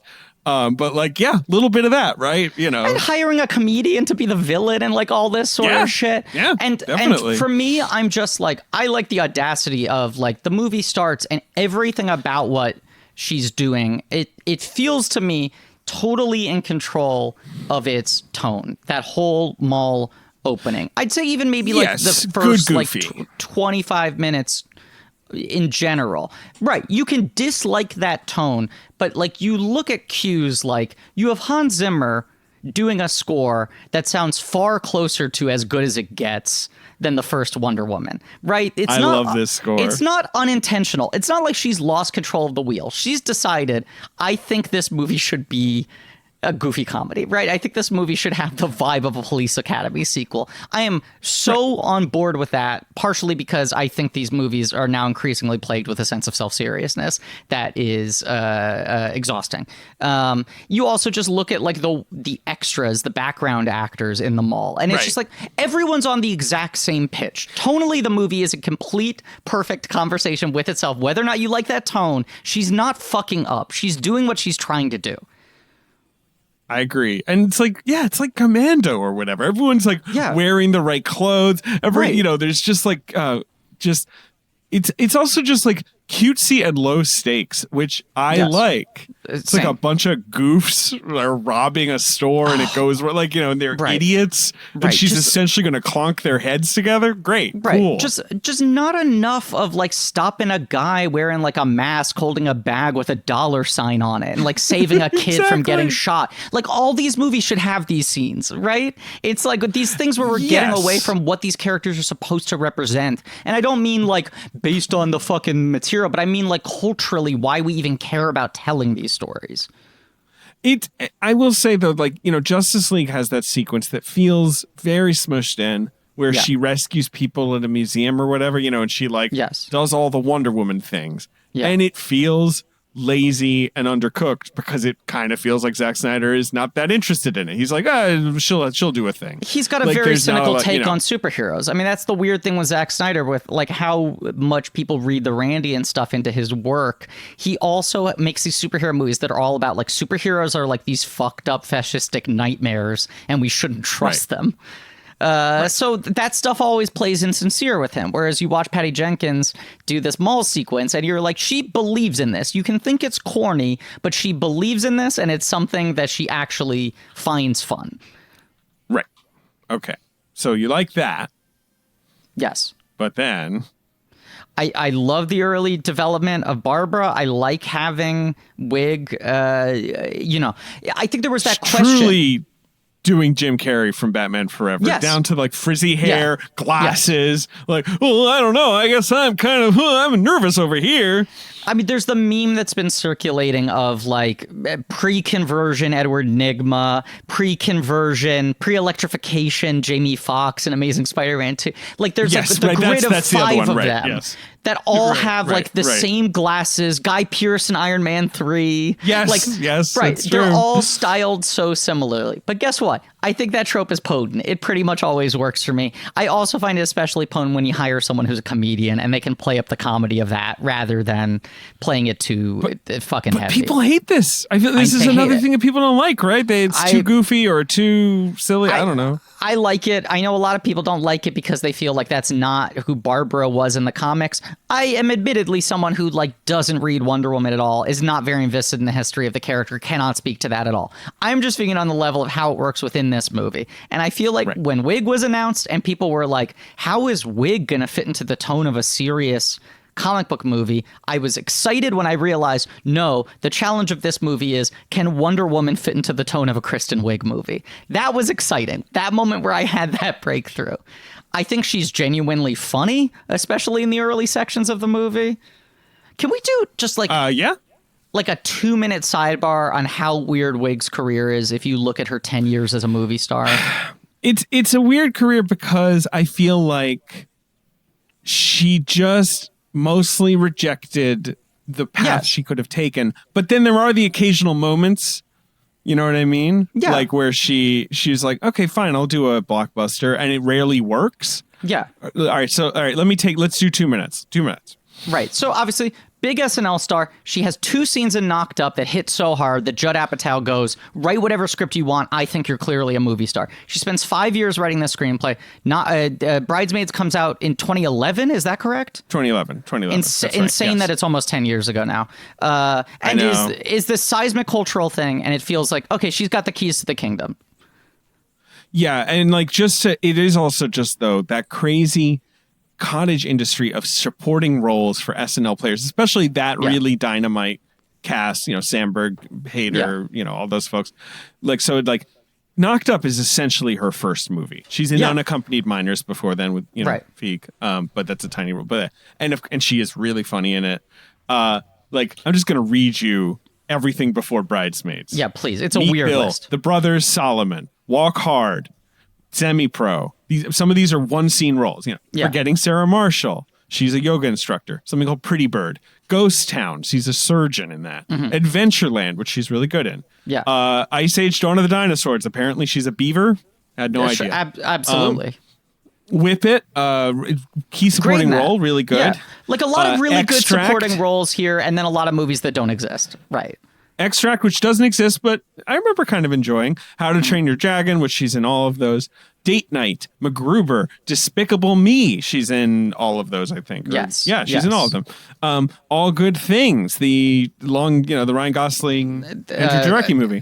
The Fred Durst movie. Fred Durst. What am I saying? Robert Durst. Robert Durst, whatever his name is. Paul, and then Bridesmaids. So like, just like 4 movies a year. Yeah. Also, Jarecki should do a 5-part HBO miniseries investigating Fred Durst. I just want to say that. But yes, she was doing so many movies. They were mostly small parts. They were a lot of her working with her same collaborators. And then Bridesmaids, it's like, you're a movie star. You played like a realistic human character, because a lot of those movies are obviously a lot broader, or her playing more like extreme character types. But she was like a sympathetic lead. She was a romantic lead. She drove the movie. She's got good dramatic scenes. She's got good comedic scenes. She wrote the movie. She gets an Oscar nomination. Kristen Wiig's going to do whatever the fuck she wants. And then she seemingly starts turning most big things down. Melissa McCarthy takes the movie star gauntlet as like, I'm ready to run with this. I'm ready to make my own cottage industry of what a Melissa McCarthy movie is. And Kristen Wiig, it feels like completely rejects the temptation to define the Kristen Wiig vehicle. 100%. She does a Jennifer Westfeldt movie. She does movies that truly, she becomes really like a Sundance star. Hate Ship, Love Ship, Girl Most Likely To, like all these Sundance movies that don't really make a mark. Yeah. Don't make a mark at all. In 2014, she has the Skeleton Twins and Welcome to Me, neither of which, in my opinion, are good, but neither of which are bad. They're both worthy and interesting Sundance movies that don't hit. Much always good. Like I even in those movies that miss, I question why she takes on certain projects, but I rarely question her acting choices. Yeah, I agree with that. The only thing I question is that she just does not want to play sympathetic characters. She's playing usually really tough, brittle, interesting, naughty, like mean people. Like which is like in Bridesmaids, obviously she's playing a fuck up, but she is, you're with her. If you had to deny what the Wiig movie star persona is, right, or at least what it seemed to present itself to be before she sort of like backed away from it, it is, like incredibly fragile, insecure person spiraling deeper and deeper into trouble, trying to cover up and project a sense of confidence, right? Absolutely. And it's sometimes it's really interesting. She essentially does that in a big budget film. Or rather, let's say a mainstream film 3 times over the course of a decade. She does it in Bridesmaids, she does it in Ghostbusters, and she does it in Wonder Woman 1984. Yep. When she does a big movie in the other years outside of this, it's usually weird supporting parts where she's playing weird character things like Zoolander 2 or Anchorman 2 or fucking Walter Mitty. Where she's not funny. She's the girl he wants to be with, I'm assuming, right? Yes, right. And she's got the object of affection. Almost no comedy to play. She's not bad in it, but it's her playing an entirely normal, straight level person. I think she's very good in The Diary of a Teenage Girl, which is a real role that she sells really well. Griffey nomination for me. She's great in that movie. Mm-hmm. I think she's, in The Martian, which everyone is in. She's definitely in that. It does what she's supposed to do. And everyone in that movie is a total pro. Yeah. Who's doing like a good job, but like, not a killer stuff. She's in that thing Masterminds that like came out 5 years after they shot it. She's in Downsizing, which she's funny in, but like it's tiny part, 15 minutes. Right. She's in Mother, which she kind of rules in. Yeah, she absolutely rules. She whips Scroat in that movie. Yeah. She's like the weird neighbor in Where'd You Go, Bernadette? Like it's like that. Like that's the kind of role where I'm like, there is no way you need to be doing this. Like, no, and one of those things where maybe you like, just wanted to work with Cate Blanchett or Richard Linklater. I get it, but like you're playing an annoying neighbor. You could have played that 20 years ago, practically. I know. The other thing that's so bizarre about it is you go like, even if you didn't want to be a like mainstream comedy star, you should be finding your own Where Did You Go, Bernadette, where you play Bernadette. Right. Like you could absolutely be doing like a dramedy of that size with a good director based on a best-selling book where you're the lead. It's odd. To some degree, I respect like her seemingly just being like, sure, I'd love to work with Richard Linklater. I don't care. I don't have any ego. Right. Which I think she doesn't, and that's just fine. But look, she's got this movie coming up next year called Barb and Star Go to Vista Del Mar, which I'm excited for. It's her and Momolo writing together for the first time since Bridesmaids, and seemingly her first time trying to create a real comedy around herself since Bridesmaids. And starring together. Momolo's in it. Yes. As well. That's her writing partner, as you say. Like, so cool. That's great. For that. Like, I'm into that. And I will forever contend that she's great in Ghostbusters, which obviously somehow became the single most loaded movie of all time. But that felt like her. This one is it now. This one's taking the reins. Last Jedi took it from Ghostbusters, and then now Wonder Woman took it from. Everyone's gonna fucking yell at me. Whatever. I liked it. David, stop. Okay. I stopped. Okay. I stopped what I was doing. I dropped everything.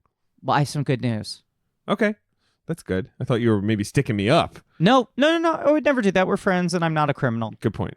Right. And you're in a different place. Hard for you to stick me up. There's a lot of things I didn't think about. But anyway. You're on edge because you saw the mall robbery in Wonder Woman, and now you think everyone's trying to stick you up all the time. Goons. But David, I have some good news for you. Yeah. That's the only stop you're going to have to make. Oh. Why is that? Because Mack Weldon is a one-stop shop for men's essentials. That is true. They are that, and I do treat them that way. You must. I will swoop into Mack Weldon like I'm at the mall in the 1980s, but it's on the internet mall. Yes. And I need a bunch of shirts. I need a bunch of underwear. I need a bunch of socks. You know what I mean? Like I'll just sweep it all into my cart right here, right now. Absolutely, David. Because it's the holidays, right? It's post-holidays now. Sure, right. Yeah, we're at the tail end of the holidays. This is a holiday sale time. Yeah, it's a holiday sale time, but it's been a weird year. And many of us didn't celebrate the holidays normally. My family didn't exchange presents this year. We didn't see each other. So you know what I'm going to do? I'm genuinely making this decision in real time right now. Yeah. I'm going to get myself Mack Weldon as a treat. You should. Griff can have some Mack Weldon as a treat. Maybe you want some Sunday lounge pants now. I will. Yeah. Maybe you want some tops. I mean, the thing I like about Mack Weldon, is that I know it fits. Like, and that's why I'll just go in. I'll try some new styles. Yeah. I'll mix it up in terms of how it looks, but I know it's gonna fit. It's gonna fit. It's gonna look great. You're not gonna have any sort of Chris Pine montage of putting on a series of increasingly comical outfits. Hilarious. We laugh. And, it's got a totally free loyalty program. Level 1 gets you free shipping for life. Level 2, you just have to spend $200 and you're going to get 20% off every order for the next year.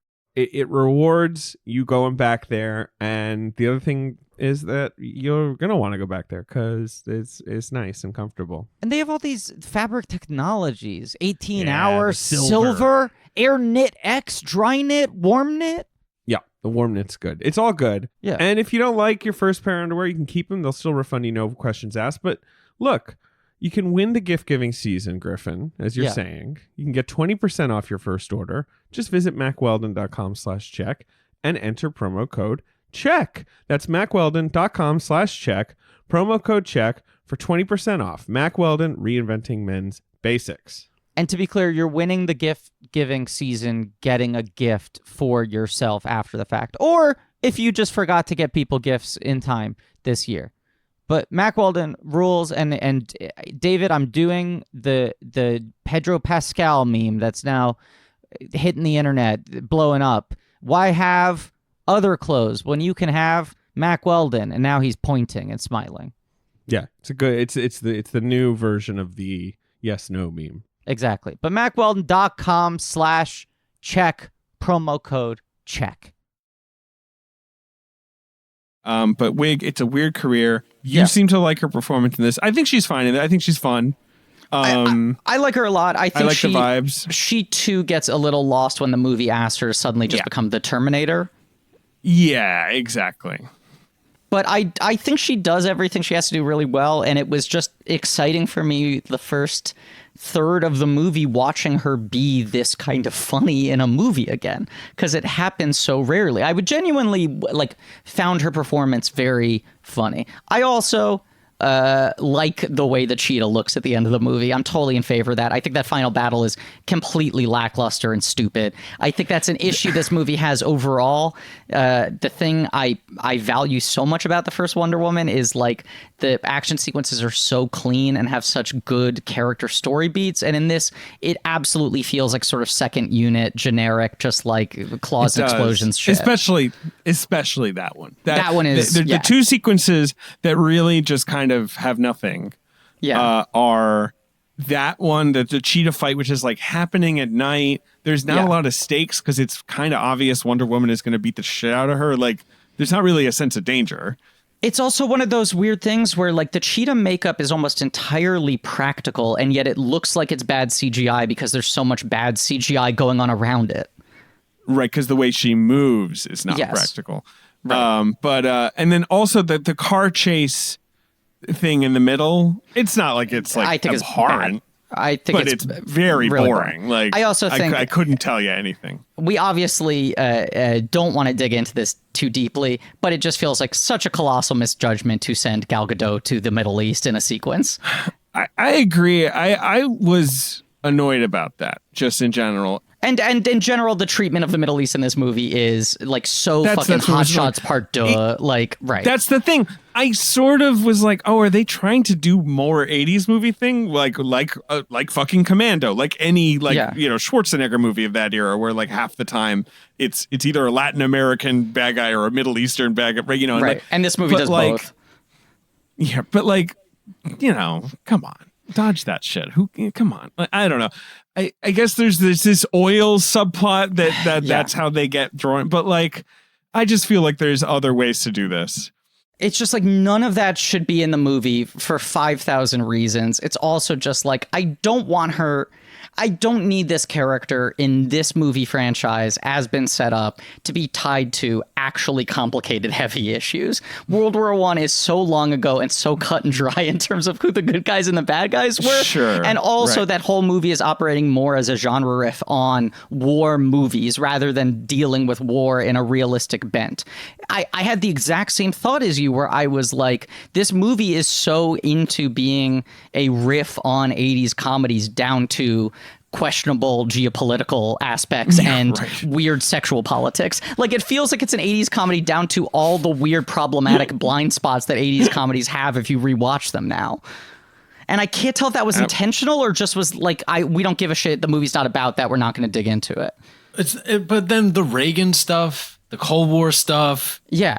She's now said it's pointedly not supposed to be Reagan, but it speaks I was going to say, yeah, it's not Reagan, but I guess I was right. I was like, this isn't Reagan. This is, I guess, just the president. Yeah. Which is what comic book movies always used to do. Always. Like X-Men, yes. There's always just some white guy with glasses. It's always just like, well, I'm the president, of course, and but right, of course, he looks enough like Reagan. That's I guess that people are like, it must be Reagan. He's not. He doesn't sound like him, but he's got a haircut. It's sort of emblematic of the problem with this movie overall for me, where it's just like, it's hard to parse what your intent was here, because you look at the guy and you're like, well, this is either the worst Reagan impression or you're trying to not have it be Reagan. But if that's the case, then get someone to look even less like Reagan than you did, Right. He's just close enough that it's confusing, but also far enough away that it's confusing. I mean, he's not Reagan. He's 80s president. I guess that's the defense, right? And it's like 80s president, is going to have a Reagan vibe, but he's 80s president. Yeah. So look, the villain of this movie, who we haven't talked about, we're not going through the plot like we do not need to. We've covered lots of things that are important, but we haven't talked about Maxwell Lord much, and he is the driver of the thing along with the fucking Rock. So Pedro Pascal, Griffin, as Maxwell Lord. I mean, I really enjoy him. I love him so much. I'm only gaining respect for him every single new project I see him do. He's kind of my favorite sort of actor, where he's like sort of almost backwards stepped into being a star, but it seems to just be completely selfless as a performer, where it's just like, what do you need me to do for this? I don't care what size the role is, what the energy is. I'm going to match whatever this project needs me to be. He can do fucking anything. He fits into anything in any size. That's the thing. What I haven't seen yet is The Equalizer 2, a movie I've been meaning to watch, which he is the second. I think he's the villain. Okay. I can't remember. But he's like the second lead. He's second build or whatever. But when you think of Pascal, right, you think of look, no one talks about this movie, but he's kind of fun in The Great Wall, being the silly European, guy. Yeah. He's in a brief scene in If Beale Street Could Talk, uncredited, I believe. Fucking that he's good. Terrific in. Right. He's in Triple Frontier as the fifth guy, not one of the top three. It's Affleck, Isaac, Hunnam are kind of the biggest three, and then Hedlund and Pascal are kind of the all their guys who are ugh. And he's shaggy and weird. He has kind of messy hair and a mustache, and you'd say, serving the movie, not trying to take it over. He always knows exactly what movie he's in, which is the greatest compliment I can give an actor. You never feel like he's not on the same page as the project. And not only that, it sometimes feels like he gets the project more than everyone else around him. I agree with that. And I think that's true in this movie. He's talented. The only other one thing I wanted to say, he wasn't he in Graceland? Did you work with him on Graceland, Griffin? He was on Graceland. Apparently really? A 10-episode run on Graceland. Anyway, I did not. I was on one episode of that show. I worked with the fucking Mary Jane's friend from the play in Spider-Man 2. That sounds great. Yeah, it was incredible. Great Pedro honor Pascal of my life. was in Narcos for 3 seasons, which is a show I fell off with quickly, and I know that's a big show. But Never watched. Much like Jason Momoa, it does kind of feel this crazy thing where you're like, oh, he's famous from Game of Thrones, and it's like Is 4 episodes? yeah, he's in it's 7. Yeah. But he was in 1 season and he wasn't even in every episode. But it was kind of one of those performances where you're just like, oh, well, I'll buy whatever this guy's fucking selling. Like, yeah, and he shows up 2 minutes in. You're just like, this is great. He's talking about his paramour. He's wearing like a robe. Like, this is the best. Who is this guy? Give me everything.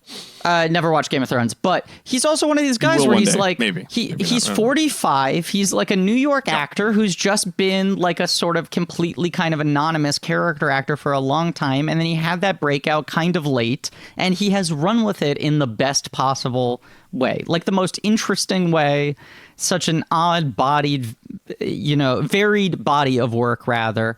And when I see him in interviews, he just seems like a fucking normal, interesting person. Interesting. Right. Just one of those got famously. So all in on him. And this, I just was like, he's in the best version of this movie. And from also minute one, he's high energy Yes. right away. Yes. And also his character is the most interesting sort of idea this movie has because it's so different than the samey fucking types of villains we usually get in these films, you know? Yeah. The other thing I want, obviously he is the Mandalorian, as we all know. He is. But, that is the way. It is the way, right? And obviously, that's a performance that is being done in conjunction with a stuntman, and even he will talk about it really, and he's not always in the suit. But although it sounds like season 2 was more him than season 1. I believe that is true. Yes, but the episode that I really loved. The penultimate episode with Bill Burr. Yes. I liked all the episodes, but which I thought that episode was very good anyway. But he also played there's a whole extended sequence where he has his helmet off, because he has to pretend to be an Imperial guy, and he's playing it as a guy who doesn't know how to use his face to interact with people. It should not be possible to pull that off. It's like, how do you do that without seeming like a bad actor, right? How do you make it clear that the character doesn't know how to use their face, not that you as an actor don't have control of your face? He's incredible.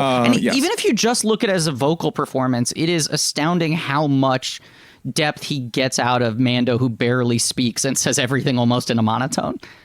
Right. It's true. But back to this movie. Yes. So he's Maxwell Lord. He's the opposite of that. He's full energy, no monotone from Maxwell. Right. And it's like, obviously people make the Trump comparison, but there's also, I think, a lot of Max Shrek here, right? I mean, Batman Returns has more and more become a weird touchstone that directors now aspire to when they make these movies, because despite it being hated at the time, or at least, controversial, everyone's kind of come around to like, oh, wow, this thing actually... They used to let personality into these movies. And so much of that idea in Batman Returns that's so compelling is you have these two villains, this one who's so sexy and this one who's so monstrous, but the real villain in the movie is just this shitty guy in an office who doesn't value human life. I always complain about how villains, you're like, what are they doing for the rest of the day when they're not doing their villainy? What are they eating? Are they hanging out reading a magazine? The samey Marvel thing of just who the fuck is Malekith? What is he doing the rest of the day? And this guy, you're like, I get exactly who this guy is. I understand exactly what it drives him, what he's trying to do, what his failings are, and I can imagine every minute that he's not on screen. 100%. Great point. And Malekith, the greatest example, right? Where he's just like, okay, I gave the big speech. I haven't read that pile of New Yorkers, but I don't want to. He's walking around. Right. I don't want to make the time for that. I guess I'll just play video games. What does he do? I also think this is another really potent idea in the movie, is you deal with Wonder Woman being a literal god, right? this odd status of, I guess, her being like the Jersey Devil, where she appears every once in a while and beats up a bunch of crooks and then Everyone's disappears. Right. No one can ever get confirmation. Someone helped us. Right. But as you said, it raises all these questions of why wasn't she stopping other shit, and what is she doing, and how has it never been leaked, and why has no one ever get her on camera, and all this other shit, whatever. But there's something to the fact that you deal with a literal god, right? This figure of worship in this genre that's about us like turning to more powerful people and asking them to solve all of our problems, and counterpointing that with an entirely human person whose giant failing is that he wants to be seen that way, that he is selling as a brand, I can give you everything, and that he himself is hollow, right, is unhappy and unsuccessful, and is just trying to perpetuate the idea that he should be idolized and trusted. Right. That's good shit. Absolutely. That's good shit on paper. Like that's compelling shit to build this movie around. Good shit on paper, good shit on screen. I think almost every time he's on screen, the movie pretty much works for me outside of questions about internal logic of the wishing stone. This has been this weird year without superhero movies, right? After like 2 decades of them controlling like the populist discourse. Right, overrunning everything else. Right. And this idea of like people feeling so like, you know, either burdened by them or singularly obsessed with them. There's so many people who are just like, yeah, I like only go see Marvel movies in theaters. And I go like, are you a big Marvel fan? They're like, no, it's just like those feel like the only movies that you need to go see in theaters. Like they go like it's renewing their passport, and they're sort of like on the hook for it, but they don't even love it. And then you have people who love it and dislike anything else. All this sort of weird, complicated shit, right? And then we have this odd year where after Endgame, which very much feels like the culmination of whatever this shit has been for the last 20 years, suddenly all these movies get put on ice, right? The like endless churn of this shit is just stopped. And there's like a moment to step back and reflect, and you have people doubling down and going more like hyper into the rumor mill of everything, including like spreading these insane, bizarre, fake rumors that are now constantly being combated. And you have people who are like, now that we've gone 6 months without having to like, you know, the government mandate that we have to go see one of these movies, like I'm actually more angry about these movies than I usually was. Like I see that response too. And I think there's just this whole thing of like reassessing these movies' place in our culture and how far they've gone. Then you have this movie that is so unconcerned with how these movies are usually supposed to work and is like messy and misshapen. It comes out on a streaming platform, the last like big, you know, holiday of the year that everyone's hated. And people are just like, just make me feel good. Just, I want to sit down and I want you to make me feel good. And instead you get this movie that's kind of like cinematically got the vibe of a sitcom, has a magical fairy tale plot, and feels like 6 episodes of a Wonder Woman streaming TV show put together. Hell. Like I also, apart from that last part. But I think to a certain degree that's the other thing, is people were so excited about like I get to bring the big screen home, and I don't think this film feels as cinematic as the first one. I think this movie feels a little bit more like the shit we see on streaming.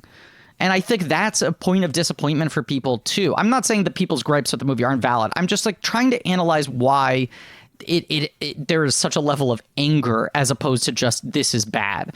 And it feels like the last time I remember this level of anger at a movie like this, outside of things like Ghostbusters and Last Jedi, where there's like the contentious back and forth, but this kind of thing where it's just like 99% of people are just furiously dunking on it, was Spider-Man 3. Right.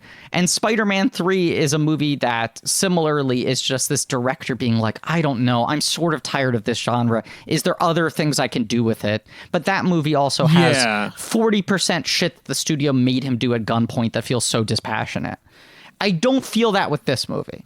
That's the as I was going to say, the problem with Spider-Man 3 is partly right, that the studio's like, well, but wait a second, you can't go crazy, because like that movie's probably better if they just let Raimi go nuts. It's probably not it's probably still alienating. Yes. Because like, you know, Peter Parker dancing around and all that, that's Raimi stuff. Like, but if you let him just do what he wants and you don't have to like do a whole Green Goblin subplot and do a whole Sandman subplot and do a whole Venom subplot all in the same, you know, like then maybe it's a more coherent movie.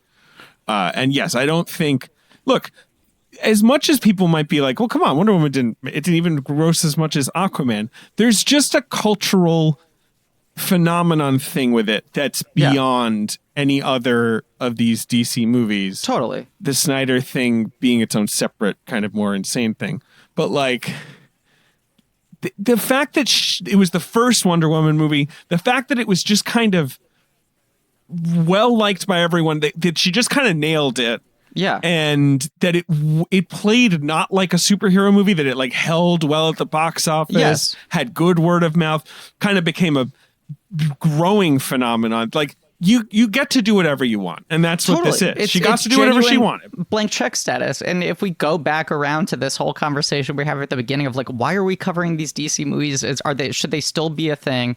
You do step back, and it is like, we were doing DC movies because it felt like this weird case of the blank check was Snyder trying to build the cinematic universe and everyone trying to do it under his shadow. And now it has very much not become that. But in a weird way, DC has become significantly more director-driven than the Marvel movies en masse. They are, for how misshapen many of them are, and they don't fit together, they are very much movies that are defined by their filmmakers and all have very different vibes and interests and sensibilities by and large.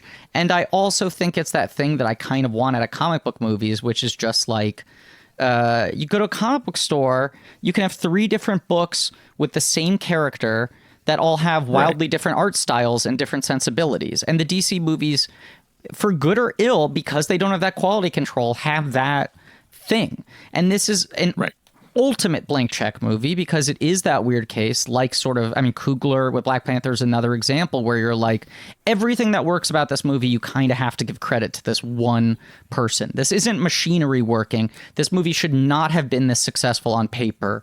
She tapped into something.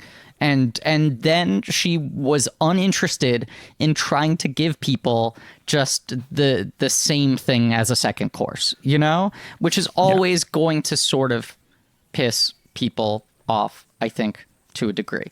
But I'll always sort of fight for the right for people to fucking fail on this scale. I fight for the right to party. So I see differently. Absolutely. It also is just like, you know, people want to talk about like, you know, her as an emblem of, you know, gender in filmmaking improving, right? The women suddenly getting more opportunities as directors. And you're like, the most like progressive thing is that people hate this movie and she's got 3 humongous movies lined up. The thing that used to be unfathomable is that a woman could direct a movie that was a flop and be able to bounce back like they were Brett Ratner, you know? Right. And it's like, I love that she's got 3 major movies lined up and she's going to make a fucking sequel to this, and that she's got goodwill, which studios never used to extend to women in these positions. It's true. It's beyond the fact, because like obviously in the sort of downtime between Warner Brothers announcing that this is coming out on HBO Max and Warner Brothers announcing the HBO Max plan, the larger plan, and the movie coming out, there's that Jenkins interview where she's critical of Warner Brothers. She doesn't like the HBO Max plan. People are saying like, well, she took the money. Like, no, her agents negotiated her a proper payout for a movie that wasn't going to get released in theaters. Like, she didn't take a buyout. Like, yeah, she also said like, I never would have agreed under other circumstances. These are very, very bizarre, specific times we're living. Agreed. Right. And like they did that release. They figured that out in what well, quote unquote, the right way, where they're like, hey, we might need to put it on streaming. Okay, then pay us the residuals we would have gotten from a blockbuster release.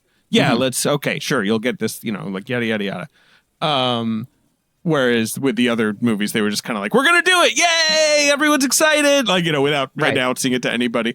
Anyway, so there was the interview kind of gave the vibe of like, oh, there's bad blood here. And then, Disney's announced that she's doing a Star Wars movie. Yeah, okay. Maybe she's just going to be like, you know what? I'm getting out of this mess. And then when they announced day of this movie's release that they're going to do 3 with her, that feels like them being like, we're in and we gave her what she wanted, whatever that might be, right? Like, Yeah. whatever the story she wants to tell is, or right? Like they ponied up. I also think it's like she's, saying that she's going to do Cleopatra with Gal Gadot, which I now wonder if that's the movie that's going to fall off the map. The Rogue Squadron that thing definitely is. Right, I don't think that movie's going to happen, and no one should make a Cleopatra movie. It's cursed. But also, yes. Rogue Squadron is so far off. She has admitted that there's like nothing there. That she wants to make a fighter pilot movie. They don't even have the beginnings of a script. It's going to be years before that thing happens. And I think, well, they're claiming 2023, but it does seem vague to me. But that's them trying to work on hyperdrive. I mean, I think that deal was signed like 4 days before the fucking Disney investor 100%. thing. And I think they have nothing outside of her saying, I'd like to do a movie about people, X-Wings. It's an obvious Rogue Squadron. Yes, that makes sense. Right. Why not? I think Warner Brothers sensed if we don't lock her down, we stay in the position of having to wait 8 or 9 years for her to make another movie if she lets both of these movies come first, right? And they sense maybe the vulnerability in the Cleopatra thing and the fact that Star Wars was further off, and it's like you could make this her top priority right now. I also think, and this speaks to fucking AT&T wanting to turn Warner Brothers into Netflix, there is that aspect of just like any publicity is good publicity. They don't care if people hate this movie. They like that fucking 50% of people who have HBO Max watched it within 24 hours. That's the thing they've been trying to make happen. Is just people watching whatever it. Number. Right, because they don't care if it's Emily in Paris. They don't care if people are watching shit just to come up with fucking Twitter jokes. They just care that they got the eyeballs. Was in Paris? Well, it's a huge question, and we're still dealing with the ripple effects of it. We are. I mean, they really are. There's going to be a whole season. She's still going to be in Paris, I assume. Yeah. Also, please, it's called Emily in Paris. Emily in Paris. Are there things we haven't talked about? I guess there's just the big showdown that is, Lord giving this increasingly demented speech with a wind machine blowing in his face, which I really enjoyed. I enjoyed partly because, as you say, there was no portal open. There was no, knockdown, drag out fight that you needed to have with him. Like, I don't know. But like, I think the flaws you're pointing out here are well, I acknowledge them. Like, there's a logic problem that the movie can overcome a lot of the time. But, for your big soaring finale, you probably need people to be dialed into exactly what the fuck is happening. Right. And I don't know if they are. Right. I think it's just a little too scattered at that point. I like her sort of making this plea to the world. I like the idea of her sort of like weaponizing the media in order to reach out to people. It does raise that question of, I guess, what you said. Are we just supposed to treat it like everyone wakes up the next day and goes like, man, I can't remember last Tuesday. There were those 5 days where I was out of commission. I think possibly, yes. Yeah. But I'm not sure.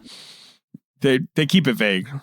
I also like the Pedro Pascal flashback. Like, I love that. the specificity of showing how much this guy is a fucking act, and an act that comes out of self-loathing and a feeling of discomfort within society, right? The sense of otherness.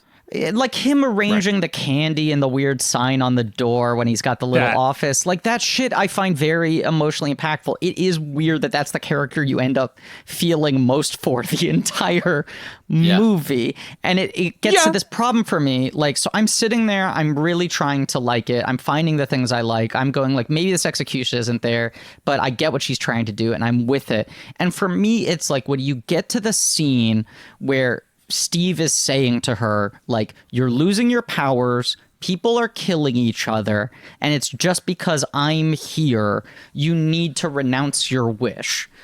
And she has her sort of like, a teenager, like, I never get anything I want. This is the one thing that makes me happy. Why won't anyone let me be happy thing? Sure. Yes.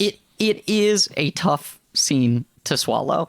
And it is that kind of thing of like the balance of how you make these godlike characters feel vulnerable emotionally.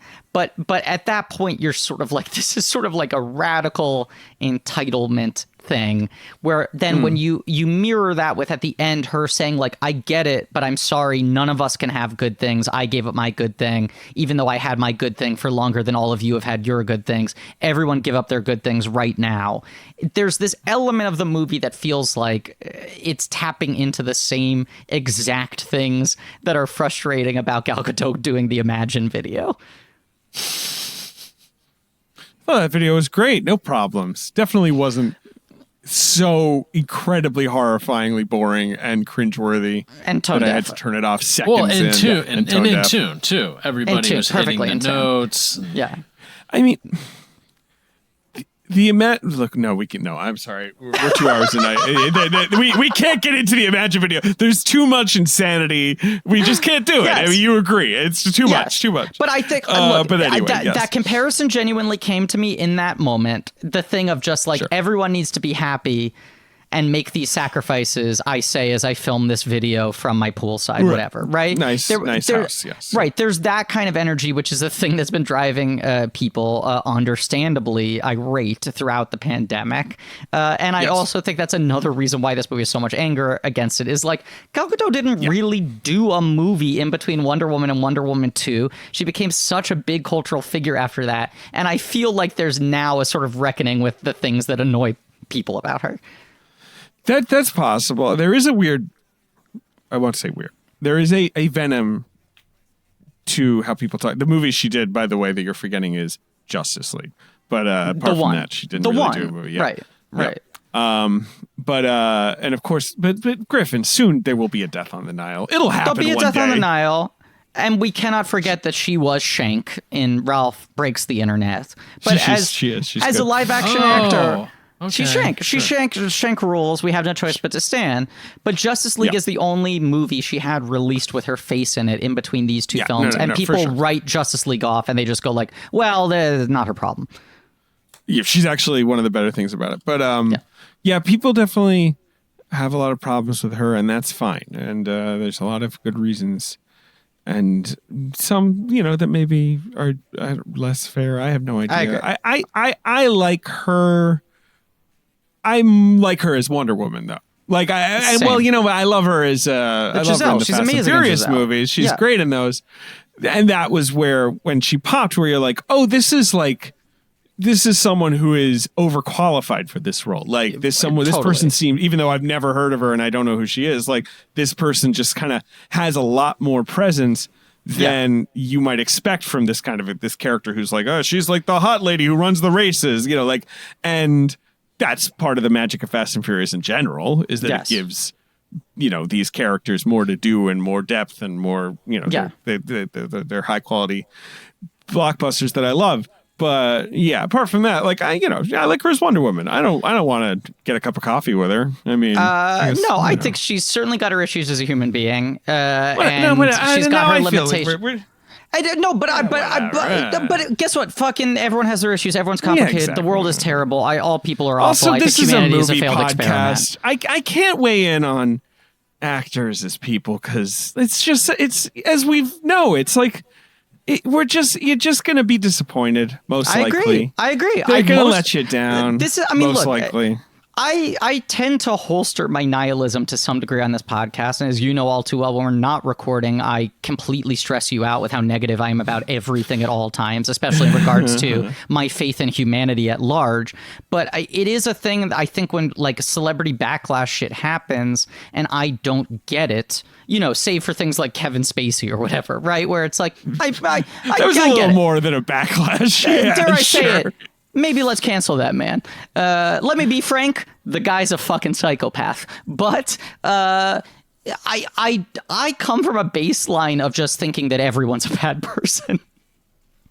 Yeah, I think with rich, famous people. That's the other thing. And fame breaks people's fucking brains and they stop being normal people. Not the tangent we want to go on in this podcast. This is the final thing I want to say. No, really, no. Yeah. This is the final thing I want to say. Although people have corrected me a lot in the past that in our original Wonder Woman episode, I said that Gal Gadot erroneously was an ex-Mossad agent, which of course was me confusing Fast and Furious with real life, a problem I have on a day-to-day basis. She was like an instructor. She was like a Pilates instructor, right? Yes. I don't know. Anyway. Obviously, stuff we don't want to fucking get into because it is impossible to discuss. Okay, keep going. What's your point? Here's what I want to say. When I've been trying to defend the weirdness of this movie, while still saying I don't really think it's good, but I admire its weirdness, some friends of mine have pushed back and gone like, but don't you feel like there's all this stuff that feels like studio notes and box checking and this and that? And I think that is, look, who knows, right? We don't know what fucking went on behind the scenes. But I do think there's two things going on, okay?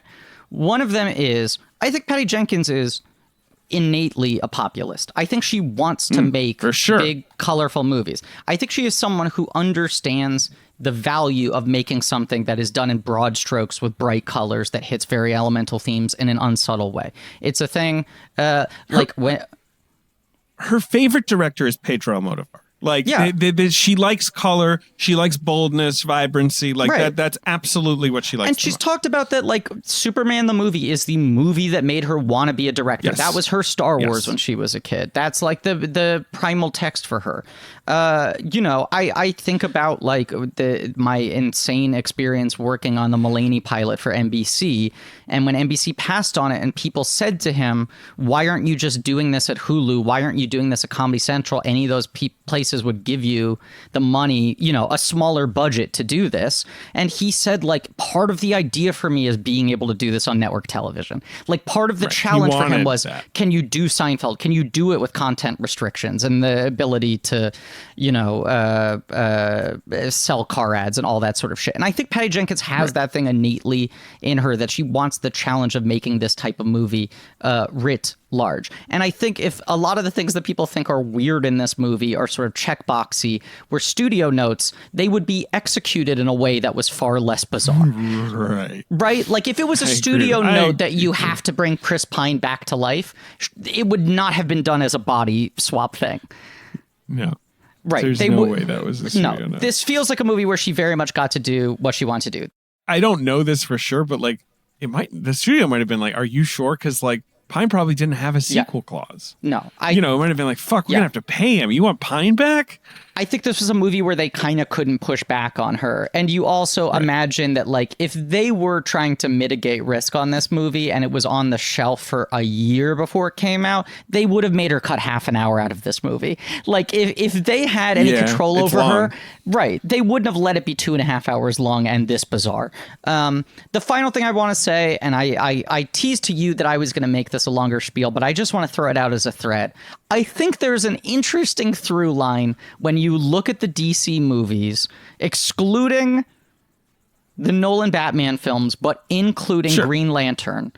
I think there is an interesting through line of how high Jeff Johns' credit is on the film and what the public perception of the movie is. And you were saying to me, it feels like he's a guy that Warner Brothers kind of went, can you be our Feige? But Jeff Johns is a dude who, like, his first job was working as Richard Donner's assistant. He's always wanted to be a movie guy. And it does feel like to some degree he's used comics to try to break into movies. And there is this thing of just like, he was not really involved in Wonder Woman and that movie was so big. And suddenly he's the co-writer and has co-story credit and he wants to make himself part of it. He was like the main writer along with Greg Berlanti, who obviously has gone on to do better DC stuff on Green Lantern. He was very involved in all the Joss Whedon drama on Justice League, in the rehiring and all that sort of shit. And Aquaman, which is the other one, the one exception where he has a big credit on it. I think he has a story credit. He doesn't have a screen credit. But I think you and I can both agree the strong suit of Aquaman is the visuals, is the world building. No, it's not the script. The script is fucking bananas. It's a fucking mess. Right. And it's works. The script, you're like, okay, like, I guess I'll go along with this. But you're like, Shazam and the first Wonder Woman feel like the movies that Jeff Johns was like, I don't need to bother myself with that. Those are the smaller ones to some degree. Yeah. I mean, obviously, he was not as involved with the Snyder movies in general, right? The Man of Steel. But no, he was involved in BVS. He was involved in BVS in a big He's way. an executive producer, but he's also an executive producer on Wonder Woman, on the first one. I mean, like he that's when he was in his sort of honcho role that is ill-defined. Right, like you're there, whatever he's the Feige-esque figure. Sure. But now I'm looking. It is funny that this is actually Griffin. This is his first screenplay credit. Weird. Ever. This is his first ever screen. He's why not was I screenplay convinced credited that on he Green Lantern. Weird. Okay, but he's got He's a the producer credit of on that movie. Okay. Yeah, I mean he was obviously, and that movie is. I mean, he was the Green Lantern guy. Like his Green Lantern run in the 2000s was this like hot run. He was kind of running quarterback on that movie. I mean, he was very hands-on with that. Yeah. The only movies he has a producer, not an executive, a proper producer credit on are Justice League and Green Lantern. Wow. Which I think are two movies that are unsuccessful, as you say. They're the two that he was the most hands-on with, one could say. The executive credits he has are on, he has one on Shazam as well, but like that's his role as DC honcho. Yeah. And then Wonder Woman 1984, he co-wrote with Patty Jenkins and someone called Dave Callahan, who's like become the hardest working man in show business now. Yeah. Right, but now is like he wrote whatchamacallit, why am I forgetting its name? Shang-Chi movie. Yes, and he's got like 5 other Kombat big movies. Movie. Right. This guy is writing the Disney Hercules live action movie, something that doesn't relate to this podcast at all. I was going to say. He's How also many Mortal Kombats are there? This will be the third. He's writing Spider-Verse 2. Like Callum is now writing everything. He was brought on late. Johns and Jenkins developed it, wrote it, and then Callum came on later. And Jenkins doesn't even have a screenwriting credit on the first movie, even though clearly she did a lot in shaping that. I just think Johns might be a little bit of an issue, and there does seem to be a thing where the more hands-on he gets with these movies, the more muddled they become. I got nothing against the guy personally. I like a lot of his comic book work. I've started to view him as a little bit of a red flag when it comes to the movies. Goyer used to be the great villain, right? Like people would say like, oh, he's the one who messes up, like even though he has credits on movies people like, but and now it seems to maybe be shifting to Johns. Those are both comic book nerds, and Johns is obviously a very accomplished comic book writer, like beyond, he really, his Flash stuff, his Green Lantern stuff is yada, yada, yada. Yeah. And his other thing that I would say he's had more success is in the TV world, in those CW shows, The Flash being his creation, a lot of those shows he's worked on, those are good. I would say those are successful and fun. I usually fall off with them, but I have no beef with them, and they've got their whole sort of thing going. And Berlanti is viewed as the auteur of those, even Berlanti unfairly. Obviously is sometimes. I mean, some of those shows he's very hands-on, and some of those shows he just sort of put his stamp on to help them get made. But Berlanti gets the credit for those shows. I think Johns is probably better at episodic comic book, issue level storytelling. Right. Yes. This movie, I like it a lot more than you do, but it's got, like you said, kind of a weird episodic vibe to it. Yeah. And it's quite long, and it's oddly structured, and I'm not going to throw all the blame at Jeff Johns because I like the movie, and for God's sake, maybe it's all Patty Jenkins' fault. I don't know, but like, who knows? I think you're right to cock an eyebrow, perhaps, at his stewardship of this whole ridiculous enterprise. I don't know. Especially, or maybe I don't know. That's David, you put it perfectly. All it is a cocked eyebrow, and I look at Aquaman and Green Lantern in this movie, and I see certain through lines, I do too. And Shazam and Wonder Woman are like the ideals of what I want out of this universe. I put Birds of Prey number 3 after that, and those are the movies that by all accounts he was not really touching. I agree. I also love Aquaman. I can't wait to see The Trench. Can't wait to see Aquaman 2. Sure. My whole thing with these DC movies is I think the whole thing is a fucking ridiculous disaster. Yeah. But I kind of like some of these movies. Kind of. What am I supposed to say? Like, Am I just a sucker for this stuff? Do I just like it when they kind of take the weird swings? I don't know. Kind of. Is it exhausting that we have to keep coming back to this well? A Absolutely. little bit. Not Yeah. so much right now, just because they're, like you said, it's been kind of a weird year. No superheroes anyway, so I guess like it's a little more fun. But like, you know, are we going to talk about the Matt Reeves Batman movie? I don't know. I mean, it's like that's another question where you're just like, do we need to? I'm excited for that movie. I like Matt Reeves. Is it better to just hold off and maybe try to do Matt Reeves someday? But then like, at what point does Matt Reeves have enough films under his belt that it feels like there's a real thing to talk about there? At this point, I don't know.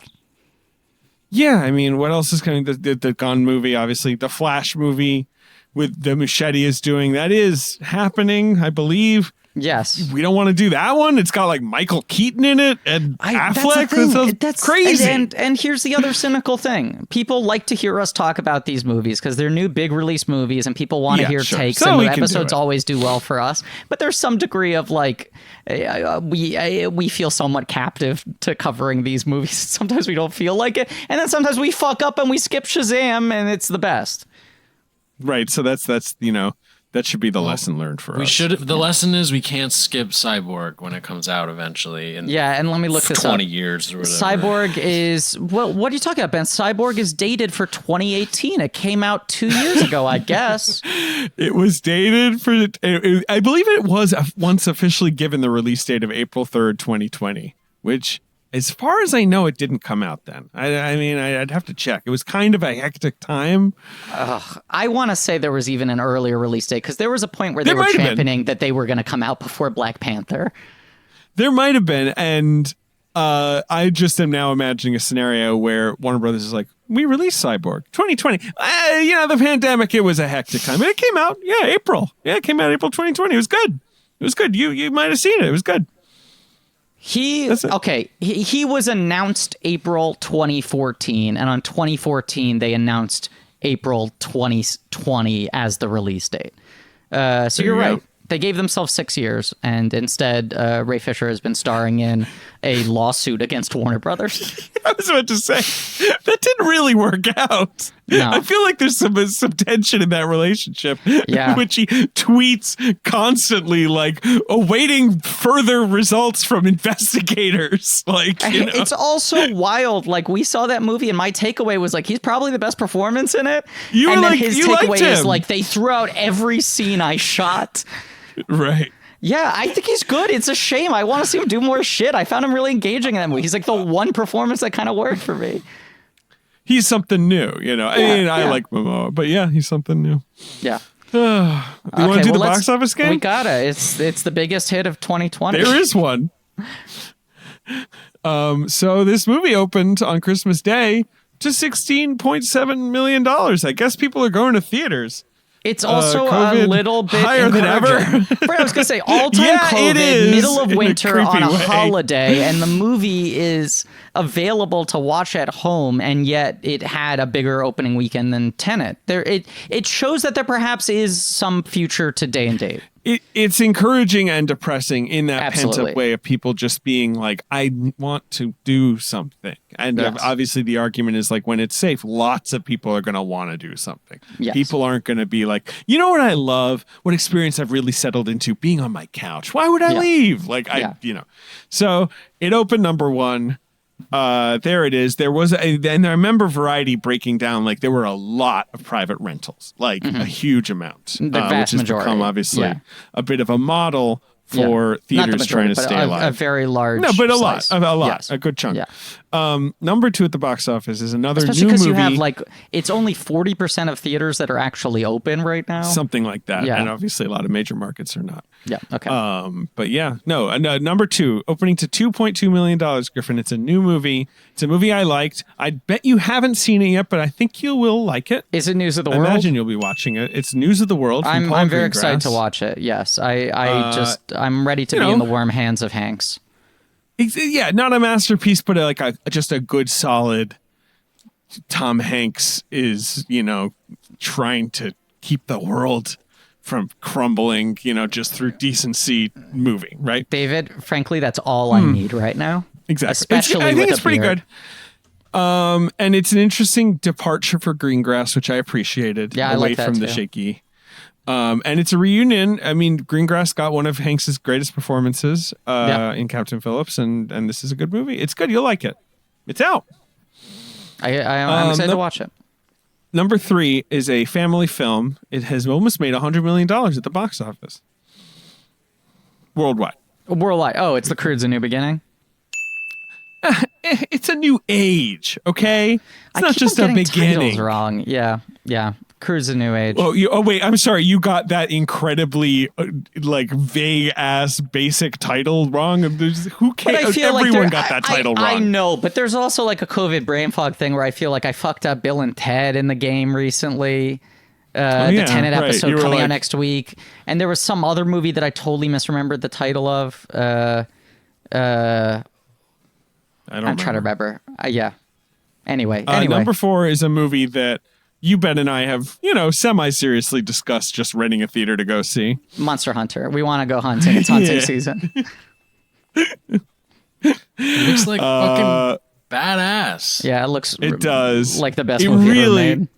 It does. And if this was just a normal time, it's just, oh God, it's like NGs or whatever. It would just be the movie where we go to the Kips Bay to see it, and we're like, why is it in the smallest theater? I know. What's going on? We get drunk at that People don't pizza wanna parlor hunt? beforehand. It'd be the fucking best night of my life. God, is that place still open? Absolutely. I order deliver from them all the time. Fuck yeah, that's great. That place Yeah. rules. There's a pizzeria I love. It's a little secret, and it's got kind of a secret bar in the back. And I've been ordering delivery from them constantly. A, because their pizza's good, but B, also because I don't want it to close. I want to be able to go to that bar 8 years from now. Hell yeah. Yeah. Absolutely. We got to go back there. Number 5 at the box office. It's a new release. It's a movie that I think is going to get much discussed the more people see it.